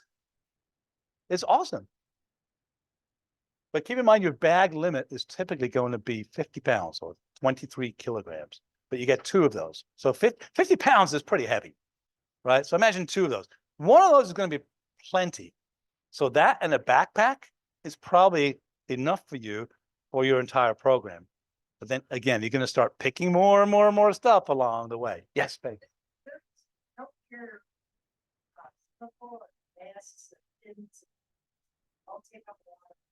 They can. Well, they're pretty flat. The fins are pretty flat.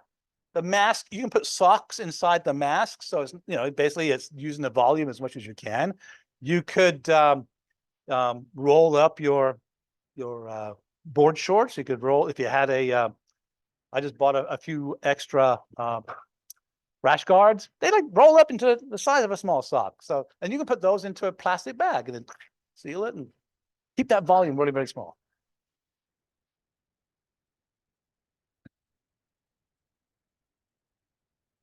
And I bring everything.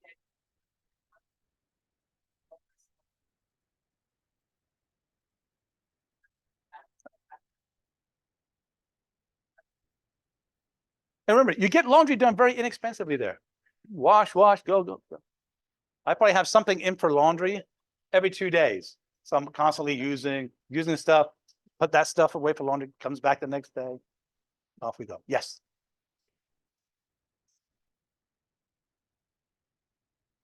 When you're snorkeling, unless you're a person who's probably getting, I can't imagine getting that close on a snorkel.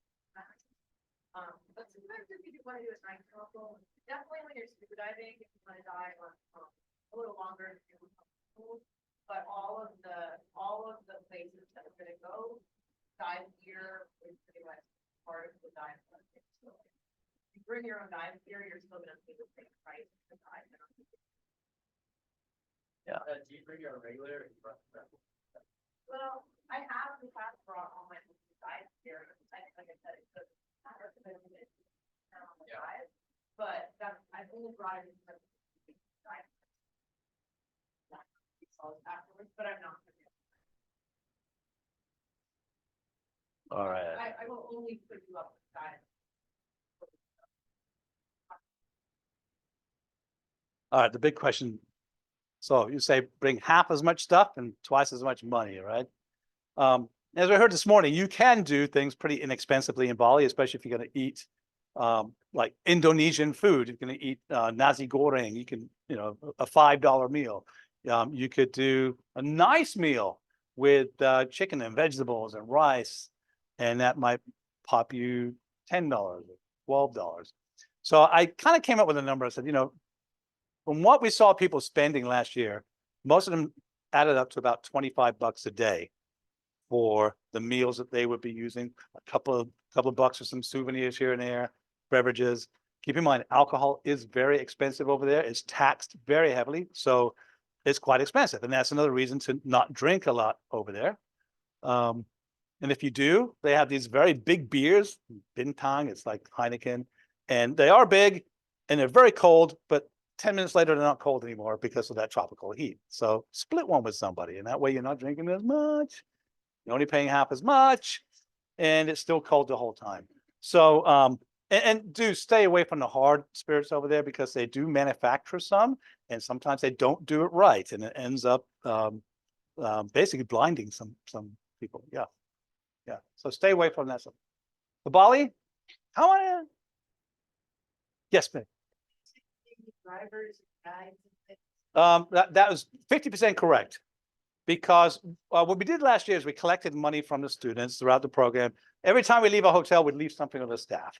So what we did this year is say, we're going to pay that. So we're going to cover the hotels. So when we leave, we're going to leave a bunch of money and say, this is from this group. There we go.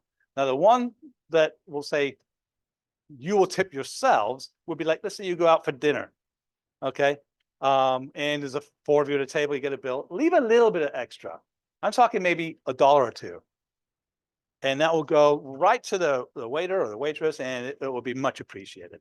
And the other thing is our drivers. You're going to meet these drivers, and they're just drivers. And 2 months in the program, they're going to be like your extended Balinese family. And what we'd like to do is to say at the end, you guys decide to collectively agree on some money, and you get a tip and you give it to them in bulk, and they'll split it and just say thank you, because yes, you drove us around, but I'm not kidding. You're going to feel like they really looked after you the whole time. And if you want to do something extra, they're going to point you in the right direction. You wanted something, oh, I needed to buy this and I can't find it. They'll go get it for you. So that level of service, and I think we just want to appreciate that. And so we'll cover everything else. Okay. So I added up $25 a day times 60 days, right? And that comes out to about $1,600. And a lot of people didn't spend that money at all last time. Others spent way more than that. So it depends on you, right? It depends on what your spending habits are, how many clothes you're going to be buying, how often you go out for a cocktail. These are all individual questions, but I think that's a healthy amount. And if you had that amount and you didn't spend it all, so then you come back with some money. But it would be pretty hard to, I don't want you to penny pinch towards the end. And I've had that happen before. We've had people living off of cup of noodles for a week at the end of a program because they didn't have very much money.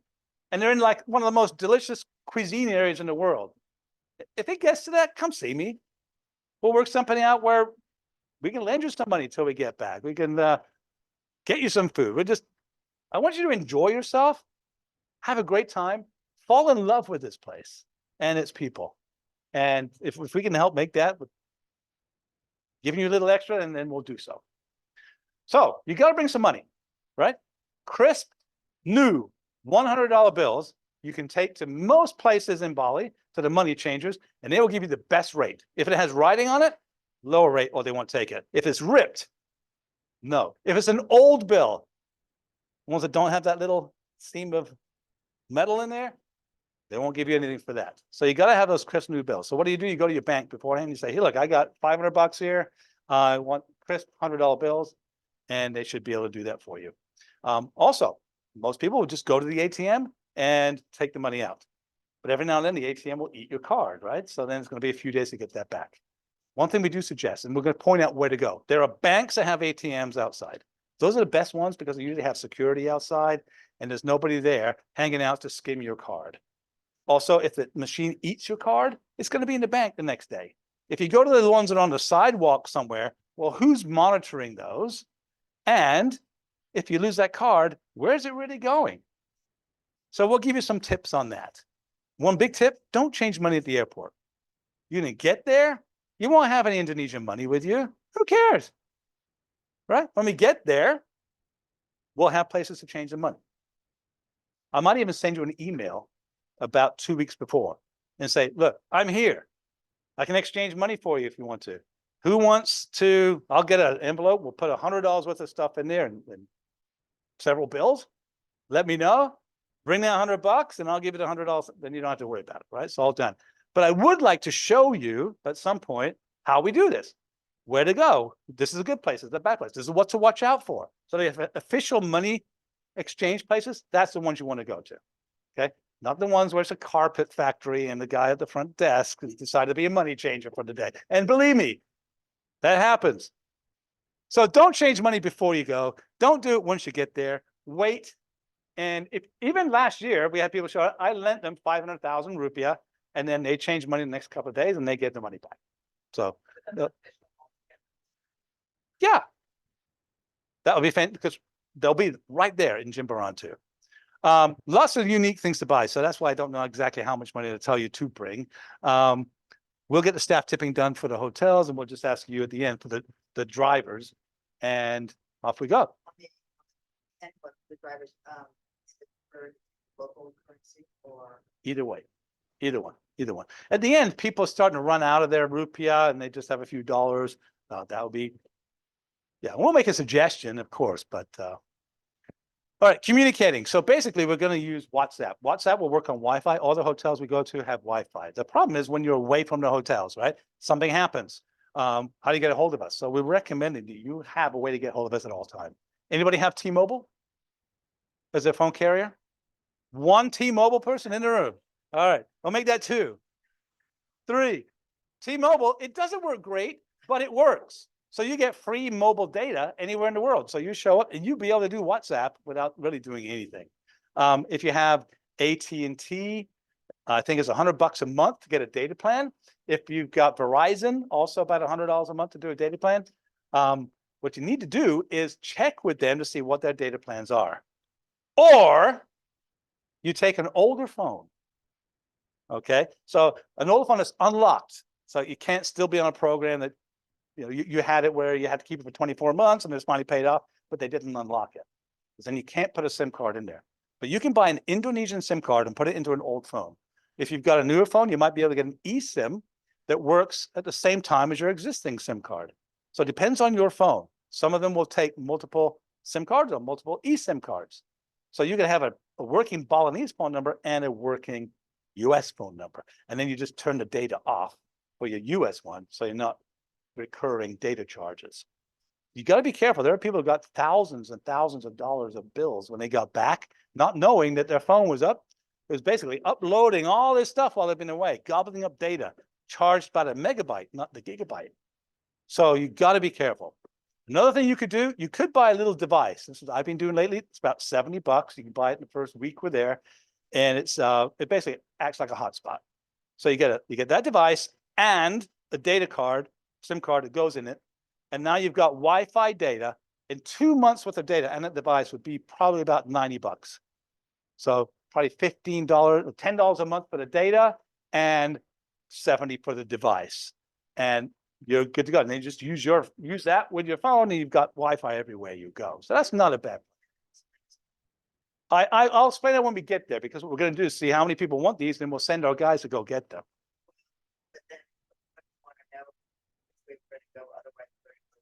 Well, that's like the last plan. Like the local SIM cards and stuff will be like the last plan.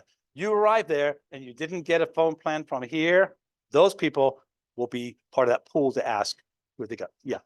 Yeah. Yep. Well, the good thing about the plan is that it will work in that country, work in those other countries too.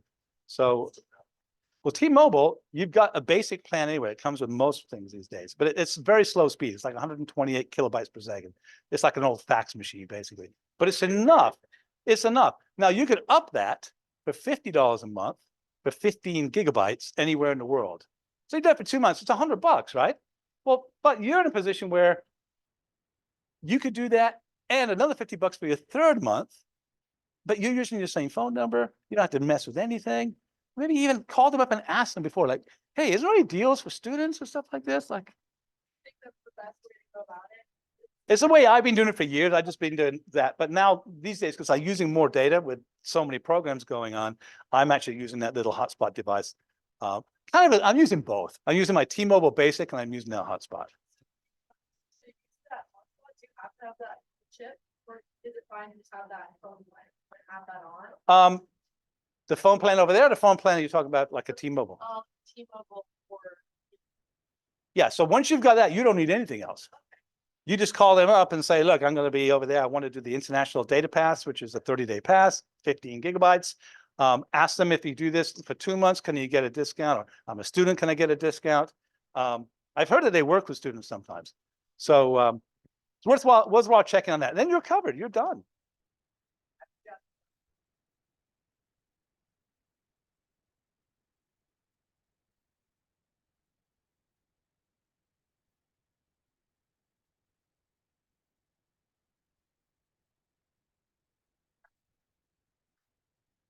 Yeah, the thing that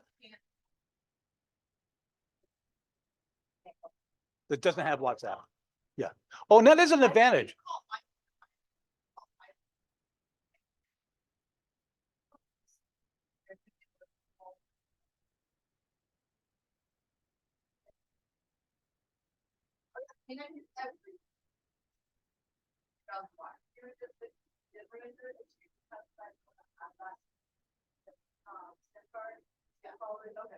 And we'll have those.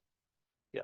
And by the way, if you're on the T-Mobile plan or the AT&T plan with your own number, normally you can make those calls in, but I think it's about 25 cents per minute. So you call the embassy for 20 minutes, it's still affordable. So, all right. So there's a question this morning about, does the European ones, European plug adapters, do they work? And the answer is yes and no, because there's not one single European plug adapter, right? I mean, Ireland and the UK are like this. France, Spain, Italy are like these. This looks more like ours over here. This is Australia way over there. So what happens if you travel to different places? Let's say you go to Malaysia and it's on the British system, or you go to Singapore. Some of them have US plugs. They don't have these. I recommend one of these things. It's a little R2D2 septics thing, and it's a little, there's your European plug, which also works in Indonesia. So you just plug your device in the back here, this into the wall, it works. If it's not that one, you've got the Great Britain one over here, which also works in Ireland. And if it's not that one, you've got this one, the pins turn, so it becomes a New Zealand, Australia plug. So if you're traveling around the world, it's very, very convenient to have one of these. They cost about $10 or so. You're covered for all the world, right? Yes. Highly recommend, especially if you travel around, because when you're in an airport, sometimes you're just transiting to Bangkok and. A different plug. There's other versions of this. These are a good thing to have. These are about $1. You can order a 6-pack of these for $6 on Amazon, and basically just plug your device in here and it's into the wall. Works in Europe, works in Indonesia, and that way you're never going to run out of stuff. The ones I really like are like these. This is also an international adapter. You plug your stuff in the back here, and here is Indonesia and Europe. Here is the US for people not from here. Here's Australia, and here, with a little help, is Great Britain. So these little devices here, I think I have a link on here for them, but you won't be able to see this. I also sent this to you, I believe. If I haven't, I will. Yeah. I'll find that. Yeah. These are very handy devices because you can't just plug your stuff into the walls over there. At least not all the time. They're learning now, when they're putting the plugs into the wall, they're putting universal adapters into them, but it's a slow process for them doing it. That's like. Yeah. Right, but I would also recommend a little rent, a little power strip. Because in many hotel rooms, they're like one plug, and so, you're fighting the work, and so I have to tell them. That's a good point. So I like having those, and I had.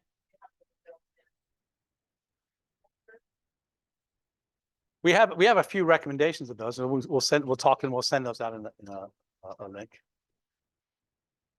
I think we mentioned most of the stuff on the air. You gotta be careful, you know, we can help you through the process of going through Indonesia unscathed, but you need to do your part too, right?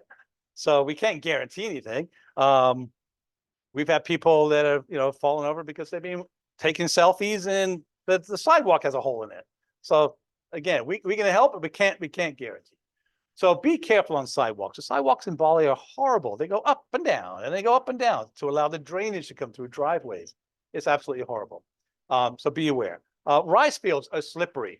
The areas outside the pools are slippery. The tiles, the beautiful tile floors, they're slippery. So everything is slippery in Bali. So just be cognizant of that. You get used to it after a little while. When crossing the road, you're like, oh, the cars are coming, the cars are coming. Oh, there's a space now, I'm gonna cross. Well, motorcycles go both ways. So all of a sudden you step into right off the sidewalk and boom, motorcycle hits you. So you gotta always look that way, look that way, look that way, look that way. And then look what the locals do. Because I've done this so many times.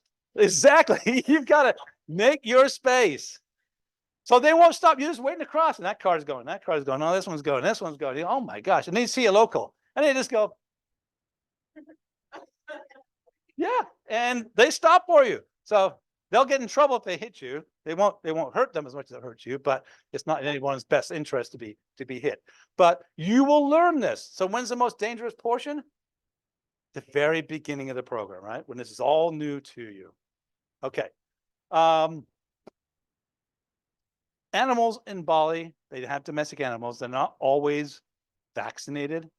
So even like, especially cats, the dogs, they look so cute. Just be careful, right? A little nip, and you got to go to the doctor then because you just don't know. And that will mean shots for rabies. Okay. Because you have 24 hours after being bit by a rabid animal to be treated. Okay. With those shots. After that's too late. Well, we don't know if that's a rabid animal. So there's a couple of things they do. They will isolate that dog and see if there's any weird behavior for a while. Or you just go get the shots, and it's not fun, but it means you're not going to get rabies. Best to just not be in that position, right? So yeah, it's tempting to go and play with the animals, but just be careful. It's not like here or Western Europe or Australia. Okay, everything is slippery. Flip-flops, reef shoes for in the reef, beautiful to have. Protect your feet. There are nasty urchins. There are rays in the shallow water. So shuffle your feet. But Michelle will give you a tutorial on this stuff when we're first doing some snorkeling, things to watch out for. This doesn't happen very often if you're taking the precautions. It's when we're not taking precautions and forget that things can happen. Okay. Anytime you see a wet surface in Bali, just think slippery and just be careful. Yes. It is great for, and there is wet. It's like skating. All right, so be able to contact us at any time. The best thing to do is to make sure that you have WhatsApp and it's active either through the Wi-Fi or through your mobile system. Be aware of your surroundings at all time. You cannot, anywhere in the world outside of US, it seems, don't put your bag on the back of your chair in a crowded restaurant, right, with all your stuff there. You might turn around when it's time to go get it and your bag is gone. Don't leave your stuff down on the floor to get on and do some dancing and you come back and that bag is gone. The Balinese are not, they're not nasty people, but they can be opportunistic people. Okay. And what that means is you got money. I don't. You can't be that important to you. Thank you very much. So just be careful. On the same point, that might happen. And the waitress sees it and goes and tells the guy, hey, So you do have some protection from the locals too, but you can't count on them doing that. So please be careful. When you go to an ATM, be careful. There's not somebody there on a phone who's just rigged up a system to try and get your numbers, right? So if in doubt, don't use the ATM. Or also go in like 2s or 3s. Someone can keep an eye on what's going on. You're taking your money out. When you come out, there's not somebody there going to say, hey, can I have some of that money? It's a very rare occurrence. If they got caught doing that in Bali, they'd be in jail for a very, very long time. So the risk to reward is not a good ratio for them. But we can't say that stuff doesn't happen. And not all things that happen are from the Balinese or the Indonesians. There are also people traveling from all over the world that go there and run out of money. So what is their psyche when it comes to treating other people? Exchange money only at authorized places. Always watch after your backpack, your wallet, etc. And don't travel with your passport. Once you're settled into a new location, have a color copy of your passport. You take that out with you. You want to change money, they'll want to see your passport, but they'll take that. Okay? Your passport is the safest in your room. Safer than any place outside of that room. Okay, there was a question. Most of them do. Most of them do. And the funny thing is, most of them do, but nobody knows how to work them there. So you have to start, I don't know, I didn't think it needs a battery. Well, you can get that fixed. But to tell you the truth, I shouldn't places. I never use them. I take my passport, I put my money, and I will put it in a plastic bag into my laundry bag, into my suitcase. Who's going to go through a suitcase? Oh, look, underwear, socks. Let's see what's down here. So it's a very safe place, ultimately, right? No one's ever messed with mine. Yeah, exactly. You run out of money. I'll see you running down the street with my laundry bag. I'll know what's going on. All right. Oh, that is a danger if I forget about it, right? So basically, see your doctor before we go. We can't tell you what to do. You can also check out the CDC website, Centers for Disease Control and Prevention, and they have all kind of recommendations for what kind of shots you should get, what kind of immunizations you should get. There's nothing actually required any shots required for you to have in Bali. There's a recommendation here that's not a recommendation, if you see what I mean. What have I done in the past? I've asked my doctor about Cipro or Z-Pack. Ask your doctor about Z-Pack. Other than that, your regular medications that you take, make sure you've got them. I take a blood pressure medicines. I got to make sure I've got a supply for me 3 months. And I've got to have my prescription with me in case I need to renew it while I'm over there. Watch what you eat, especially away from Ubud. We're going to be going to places that they see tourists all the time. And if a tourist goes there and eats and gets sick, word gets out, that business is not going to last very long. So there are certain restaurants that they will wash even their salads in bottled water. And you can eat the salads in. But you get into those habits in Ubud where it's all about the food and food quality. And then you go to North Bali where that's not quite the same and you still eat the salads. You've got to be really careful. The key would be, if you want to stay healthy the whole time, eat things that are cooked. Okay. And if in doubt, like salads, club sandwiches, as mentioned earlier. Oh, yes. Yep. Yep.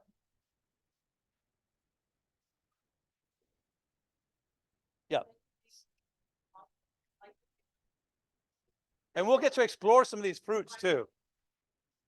Let's see here. Drink plenty of water. We're going to provide bottled water to you, not only at the places we stay, but as we're moving around too. We started a system where we have our guys in the cars. They're going to take a big bottle of water with them, and then every time we stop, you can fill up. Now it's not chilled. Yep. And regular medications like ibuprofen. If you think you might need some cold medicine, it's fine in Indonesia, unlike Japan.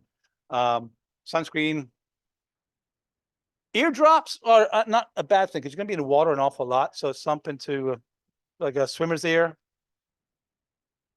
And the most important thing here, don't burn a candle at both ends. In other words, you're going to get up early so many times because we've got activities going on. You stay up till 1 a.m., 2 a.m., and then 4 hours sleep. If you're lucky, get up. You can only do that so long. And the time periods that's really problematic are the first few days and the last few days. The first few days, it's all brand new and exciting. And the last few days, I got this nailed. and you want to party it up before leaving home. So just be very careful, especially during those times. So everybody has to have travel insurance. I'm almost done here.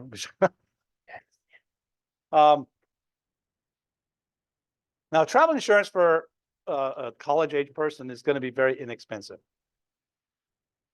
If you tell them, I don't need to cover cancellation or the prospect, I'm going to decide not to go between now and then. I think you're all excited. You're all pretty much tied into going. The most important thing is if you get ill, you've got to be taken care of over there.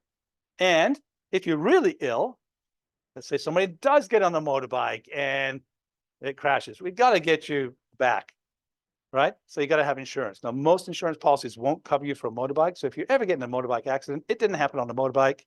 It happened on a car, a very small car, a convertible, very small car, a two-wheel, very small. So just don't ever tell them you did it on the motorbike.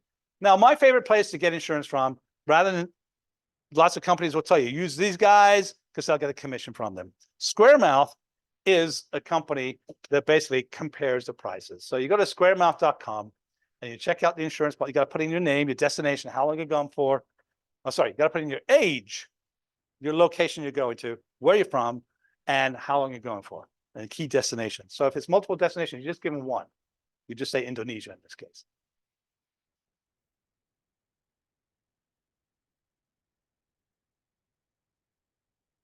Uh-huh.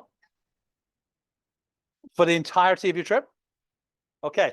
Make sure you read it. Make sure that should be good. How much did it cost? Was it more than $50?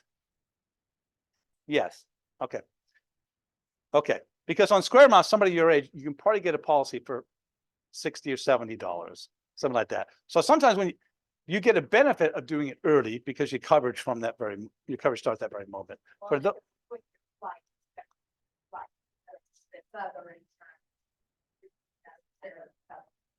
yeah. You just got to make sure it's covering you for emergency evacuation. That's the big one. Emergency medical evacuation. It will cost you $250,000 to get a medical evacuation flight from Bali to LA. And there's a couple of famous cases of people that got in a motorcycle accidents last year, 2 years ago now, and they had to do a GoFundMe to try and get the money to get back. She was in a coma over there. So much better to pay 30, 40, $50 for a policy that guarantees that if that happened, you can get back. So read the small print. If it covers that, you're good to go. Okay. So squaremouth.com, that's a really good place to go. We've got to make sure we get everybody's.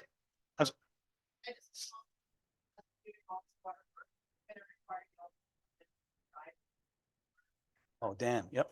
I think I put it in the. So even just on a small policy, it's gonna make me want to take anybody that's already to the guy for. Yeah. But it's 24-hour access to decide the doctor himself.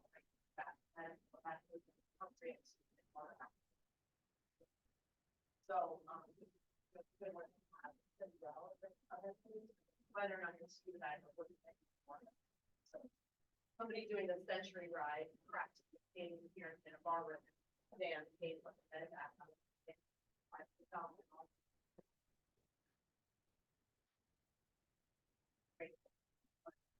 Yeah,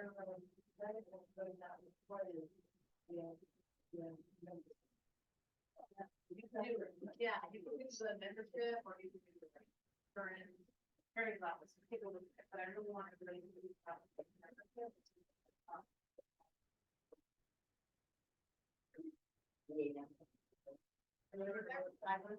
Oh, over there.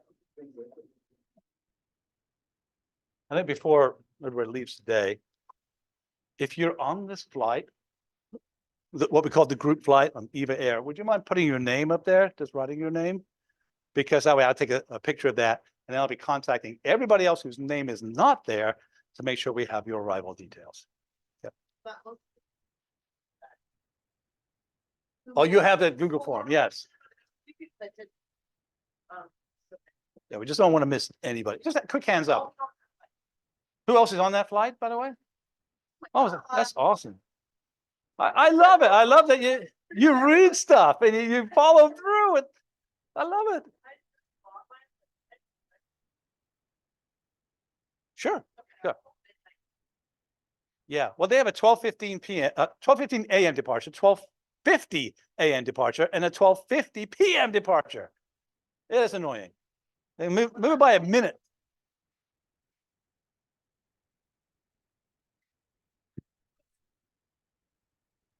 I know,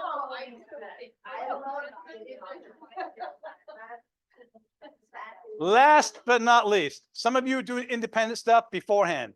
Some of you are doing independent stuff afterwards. Some of you are doing independent day trips while you're there.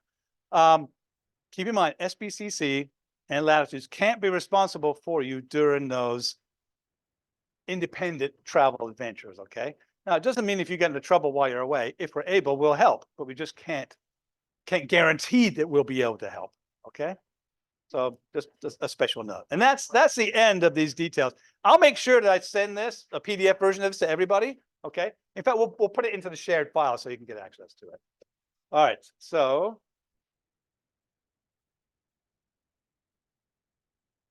Michelle, and of course, you have any questions between now and departure, I'm only an email away. I'll be on the same WhatsApp group with you momentarily. And it's my job to make sure you got everything you need before going. Okay. I'll be here. Yeah, we'll probably at least another hour. Okay. Well, I'm not sure if I'll be able to. We'll see what's going on. Okay, so Michelle, it's all you. Thank you. And by the way, before you do we have a few more things we want to cover. I know that that's a long sit. You guys okay? Stretch. Yeah, stand up. Stand up. I can't sit that long. Dance party. Dance party. I do have we have a few more things we need to do.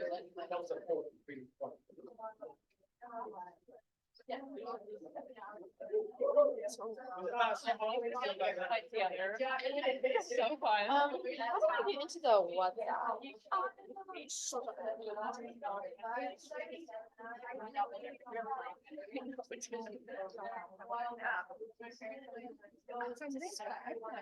Yeah, I put a little link in there, but oh, I added everybody. So I can send you. Okay. Cause I just got WhatsApp just now. Did you see? Like, said he was gonna share. Yeah. The one they. Yes. Again, but. Going to yeah, I think I should be able to add.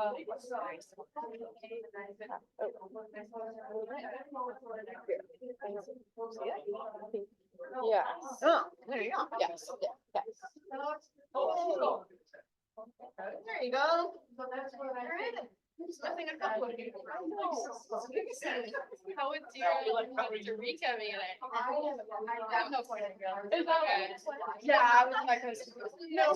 You probably don't have it. You have it. I'm like, wait, what happened in there? Our itinerary, I'm like, Everybody else has it. Where's the Instagram one? I think I'm starting it. I want to. I know, I was noticing that earlier. I'm like, yeah.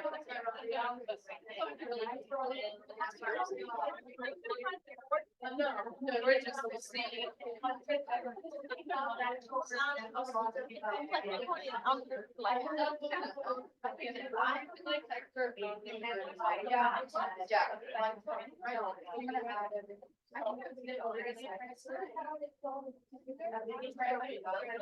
I'm not doing I'm not doing it.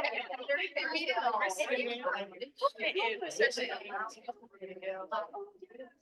Just don't. You saw the paper. Because. Is anybody?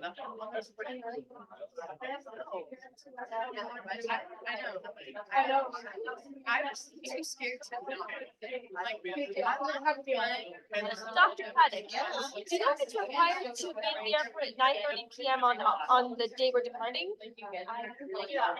I know, you wanna be at the airport no less. Oh, than I 5 hours drive. I just wasn't sure if it was like supposed to be people at the airport 9:30 or for just. We're gonna all be arriving there. Oh. You wanna go through check-in and stuff with us, my friends. But you don't wanna get Yeah. like LAX. Yeah, I know LAX. I know I gotta check it.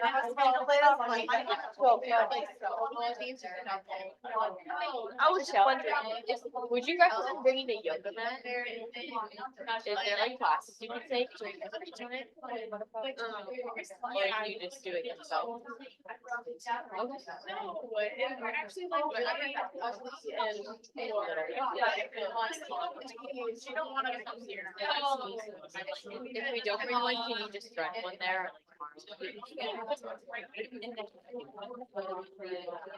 Good, how are you? They're probably pretty cheap. I love that.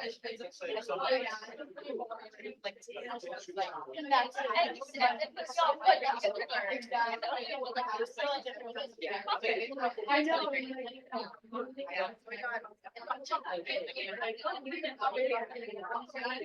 I could try. Okay. Holds up, I mean, it literally, is. I could put it in. But. Mine's huge. Yeah, yeah. There's one thing. Wait, I'm 8:05. We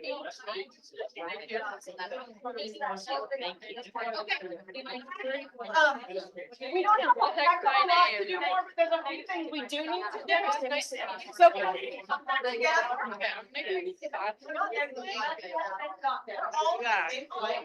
gonna agree with that, and I'll be back. Yeah, is there anybody not on the group line?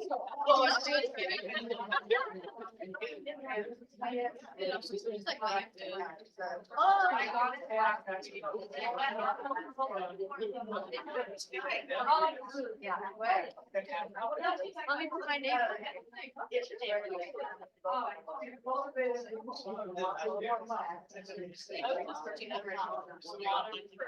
This is so random. I didn't realize you were.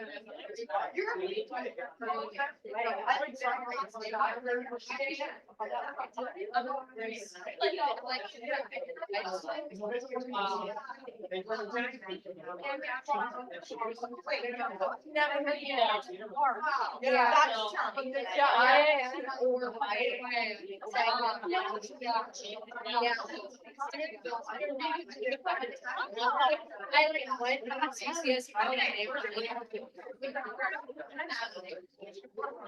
I went last year to like. I saw. Scream.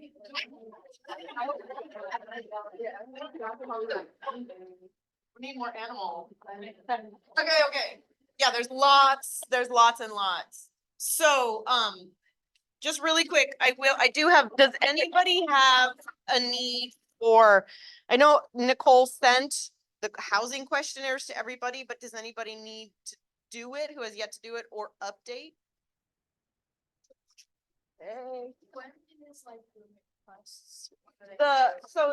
The deal with the roommate thing is that we're gonna be changing roommates every time we change location. And so we usually, we'll, does somebody over here want one? I knew I saw a hand somewhere. So we'll be doing those as we go also. So we'll give you your first ones and then we'll just be, we'll be handling it. All right. And then the other thing that I have to give out, just so I don't forget, that you need to do before, well, I mean, I guess you don't have to do it in this room, but if you could get it to me, it's really quick, so you should. Nicole needs this form filled out, which is just evaluating the process that you've been through so far. Evaluating them. I'm just gonna pass these around and you guys can, get them to me. So just take one and pass it around, and, so you can quickly fill those out and bring it back to me. Those forms, Laura's mouth is full, so there's just a few other things I know. See, there's so much to cover. That's why, thank you all for spending a longer day with us, because there's never, the little hour and a half that they gave the program is never enough to cover all the things. And it's nice, hopefully you're finding it helpful to get this information now. But again, all of the slides that Darren just showed, we'll put them in that Google resources folder, student resources folder for you. And I even put like a copy of the email that I sent. So everything is going to be there. So that's a really nice shared folder. But just really quickly, and then Laura's got a few things to say, but one thing that I'm seeing, so almost we have just 3 people who haven't responded to the survey. And by the way, if you want to change it, you can go back and edit it. But this is one thing that I'm seeing. Is that there's enough people interested in a scuba potentially certification that I'm judging that it's worth doing that. Let me tell you.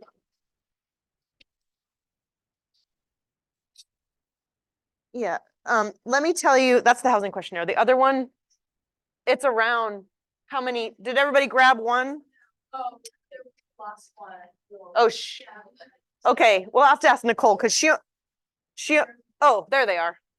That was the pile. Okay, so here's the details on potentially diving. So what we would do, I got to do my conversion really quick. I don't have I wrote it here, like conversion. So if you want to get scuba certified, what we would be doing is taking 3 days when we get to Pamucheron, and we would be doing those just for the dive class. But prior to leaving, you would need to do the online portion. So it would be a PADI dive certification.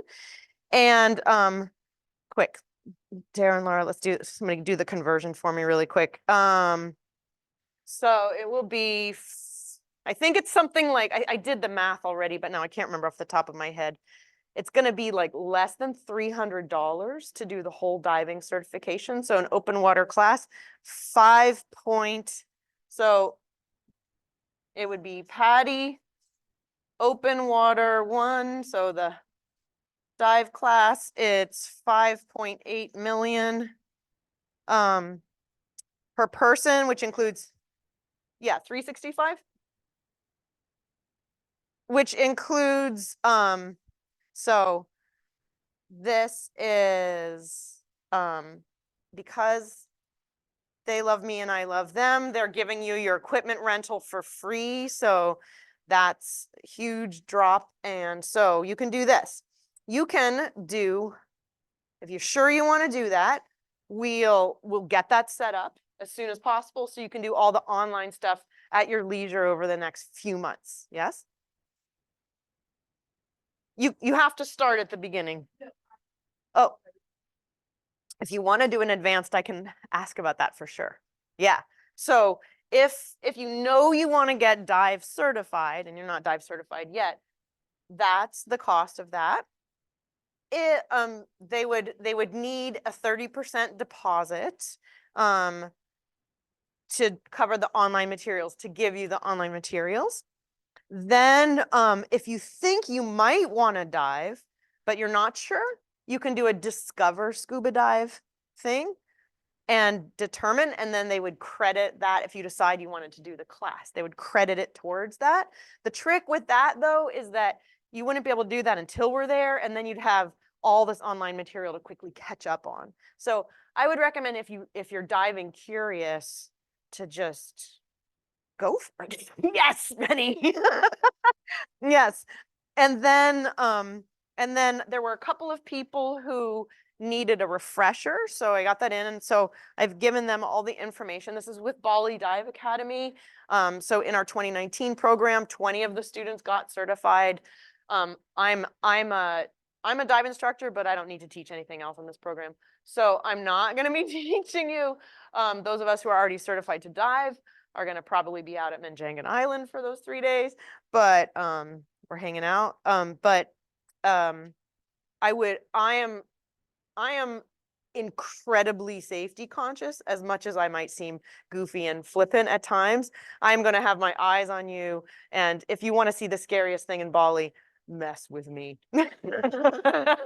So I will do everything to keep you safe, and I promise you that I am only finding the best dive instructors for you. They're amazing, and even a bunch of the students who were new divers last program, then we have another dive operation down in Limbongan who are incredible. So if you find that you don't want to do this right away, and maybe later in the program there might be some options, but it's hard. We have to like intentionally set days out of the program to make this happen for you. So you know, you can go back in this, and now that you know the price and the details of it, you can modify that if you want. Let me know, but let's.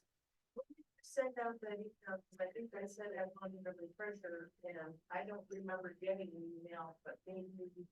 I sent it twice. So I sent it again last week at some point, or at the beginning. What day is today? Today's Friday. I feel like I can tell you exactly when I sent it.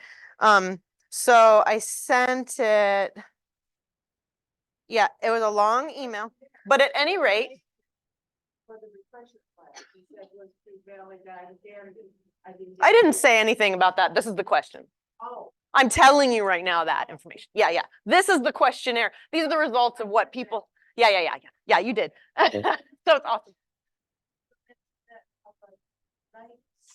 Snorkeling experience. We have to have a night divers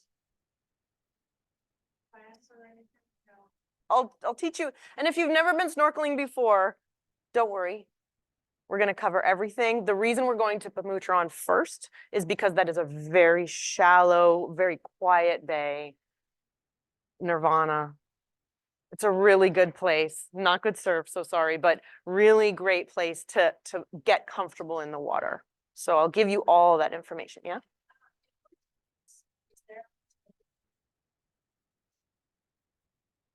Yeah, that's what I said. So we're good. So that would be, so just, I want to confirm that relatively soon. So maybe I'll send out another email with the details and then just respond, or on the WhatsApp. And make sure you're on the WhatsApp. Yeah? That's something you pay by credit card when you get there. Mm-hmm.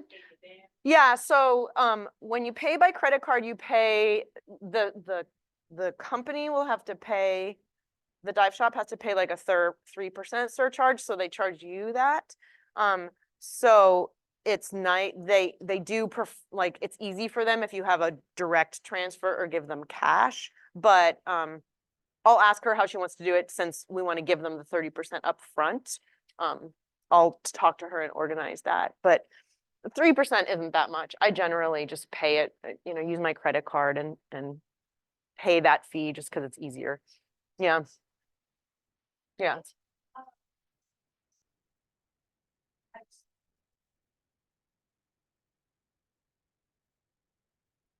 Yeah, I'll ask Karen about that. So right now we're kind of maxing out because we just need to organize it in advance, because they can only handle like doing a class for 12 divers. So right now we have maybe 13 to 15 who want to get certified. So they got to know in advance to bring up instructors from other parts of the island. Bali Dive Academy is all around the island, yeah?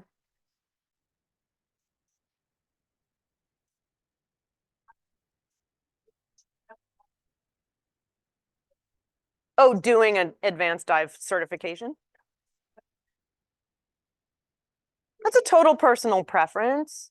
If you haven't been diving in a while and you want to do a dive refresher or something, if you want to go on, if you want to become a science diver someday, you might want to do that. That's totally personal. Some people are just like comfortable right away diving. I mean, advanced training is great.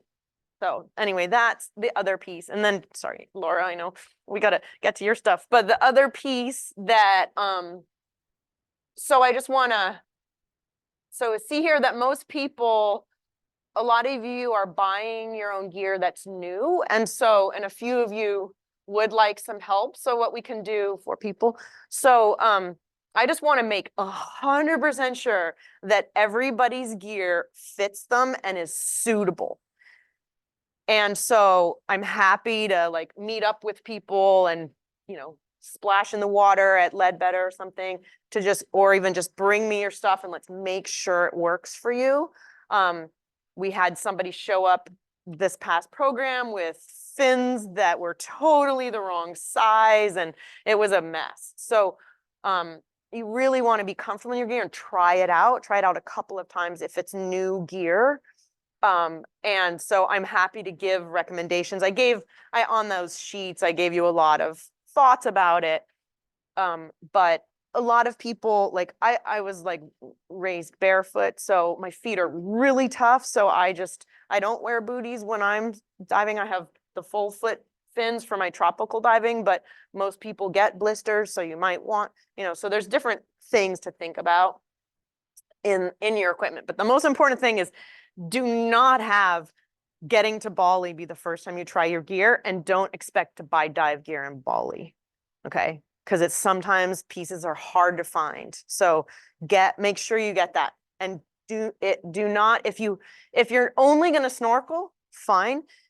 But if you have any inclination you're going to scuba dive, you have to buy fins that are good for scuba diving because there's a lot more weight and force on you. And trust me, I have bought those cheap fins and ripped through them in a heart. They just like, they crack in half because when you're kicking against a current, you've got the extra weight.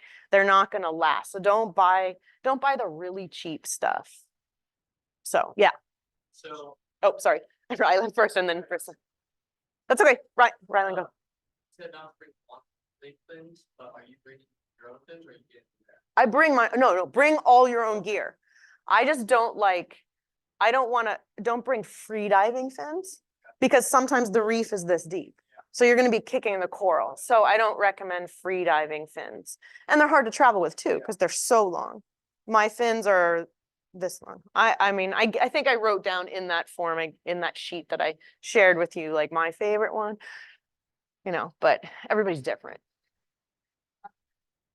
A lot of the students this year used those little tiny stubby ones and they were fine. It shocked me, but they were also really buff swimmers. They were like lifeguards. And so they were fine with those little dinks. So if you can do that, I'm going to be wearing stronger fins because I need to save you if there's a problem. So I'm going to be prepared to swim really fast and hard with somebody in my arms. So I'm bringing long ones, but I guess those work. I always wanted to try them and then never got a chance. So yeah. Really Yeah, so those are pretty good. Yeah. For diving, I don't know that I would wear those. Yeah, but for scuba diving? Yeah, snorkeling and scuba diving are so different. I don't know. Anyway, so that's that. So we can read. So this is great. I think those were the main things that I wanted to touch in on. And then in your folder, we've got a bunch of things for you. So you know, a lot of resources. So we'll keep putting them in that Google folder. So star that folder so you can reach it. Yeah.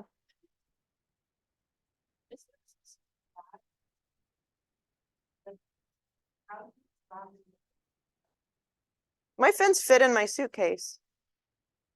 Yeah. Oh yeah, no problem. Yeah, I've never, because that's why I'm saying not free diving fins, which can be this long. No, but most suitcases are not that long. And even if it's like I have a duffel bag that fits them, or you can cross them. I mean, you can strap them to the outside. There's some airports, I don't know, I haven't done this, but in Miami airport once, I had my fins like strapped to the back of my backpack, and at the gate, like security, they made me consider it another carry-on separate. So I like to have them in. And masks, by the way, when you travel with them, I really recommend keeping the case that you buy the mask in, or if you don't have the case anymore, buy some Tupperware and then just wrap, a couple bathing suits or something, because if you break your mask, it's only happened to me once in my life, but like put it down and somebody drove a car over it.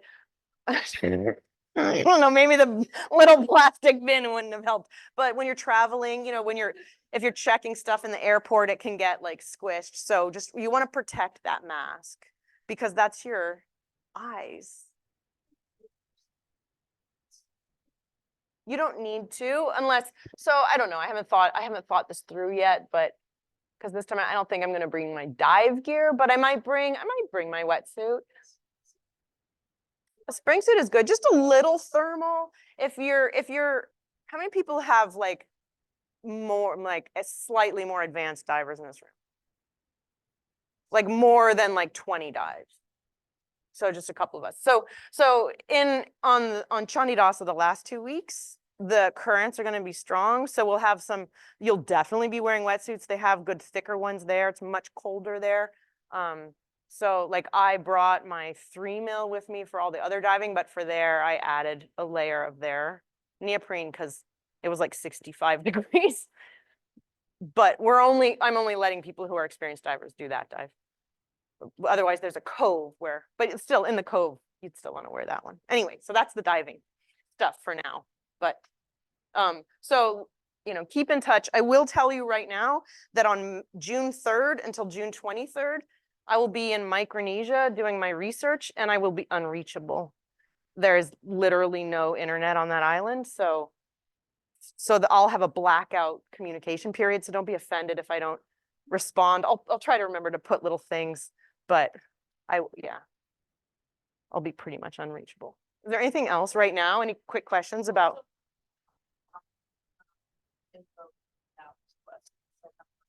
Yeah, so let me confirm with Karen, but about how she would want payment, and then I'll send an email out and people can confirm. We'll just need to confirm how many people want to do it relatively soon. If you're still thinking about it, you could also, let me know, maybe, and maybe I'll tell you in a month or something. But you'd want to do the online part. You definitely have to do the online part before you get there.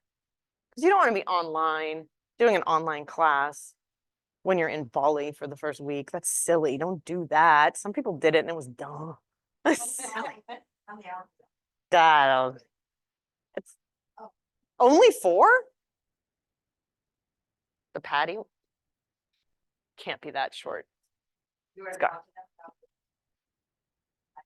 I will talk to her. How many hours? Yeah. Anything else? Okay. And then, so remember, just from the marine perspective too, so it could be in May or it could be later in the summer in July or August to help you test out dive gear. Just let me know, or scuba gear, snorkel gear.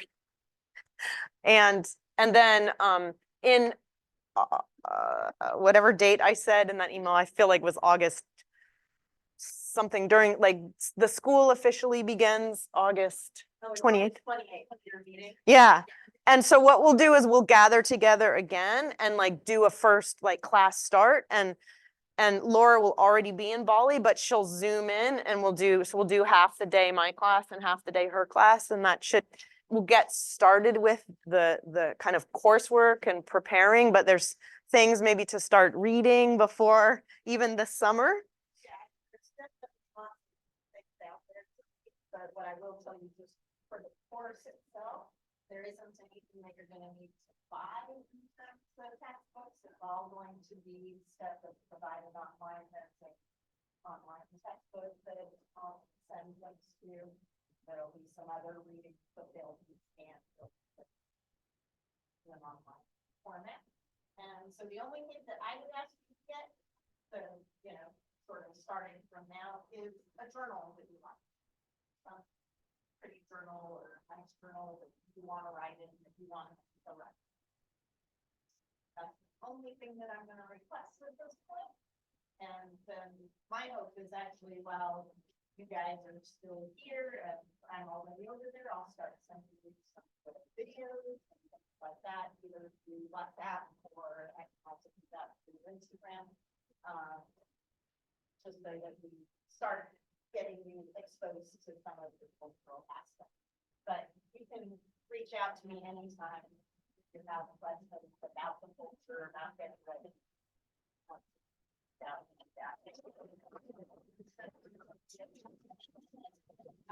I am waiting on.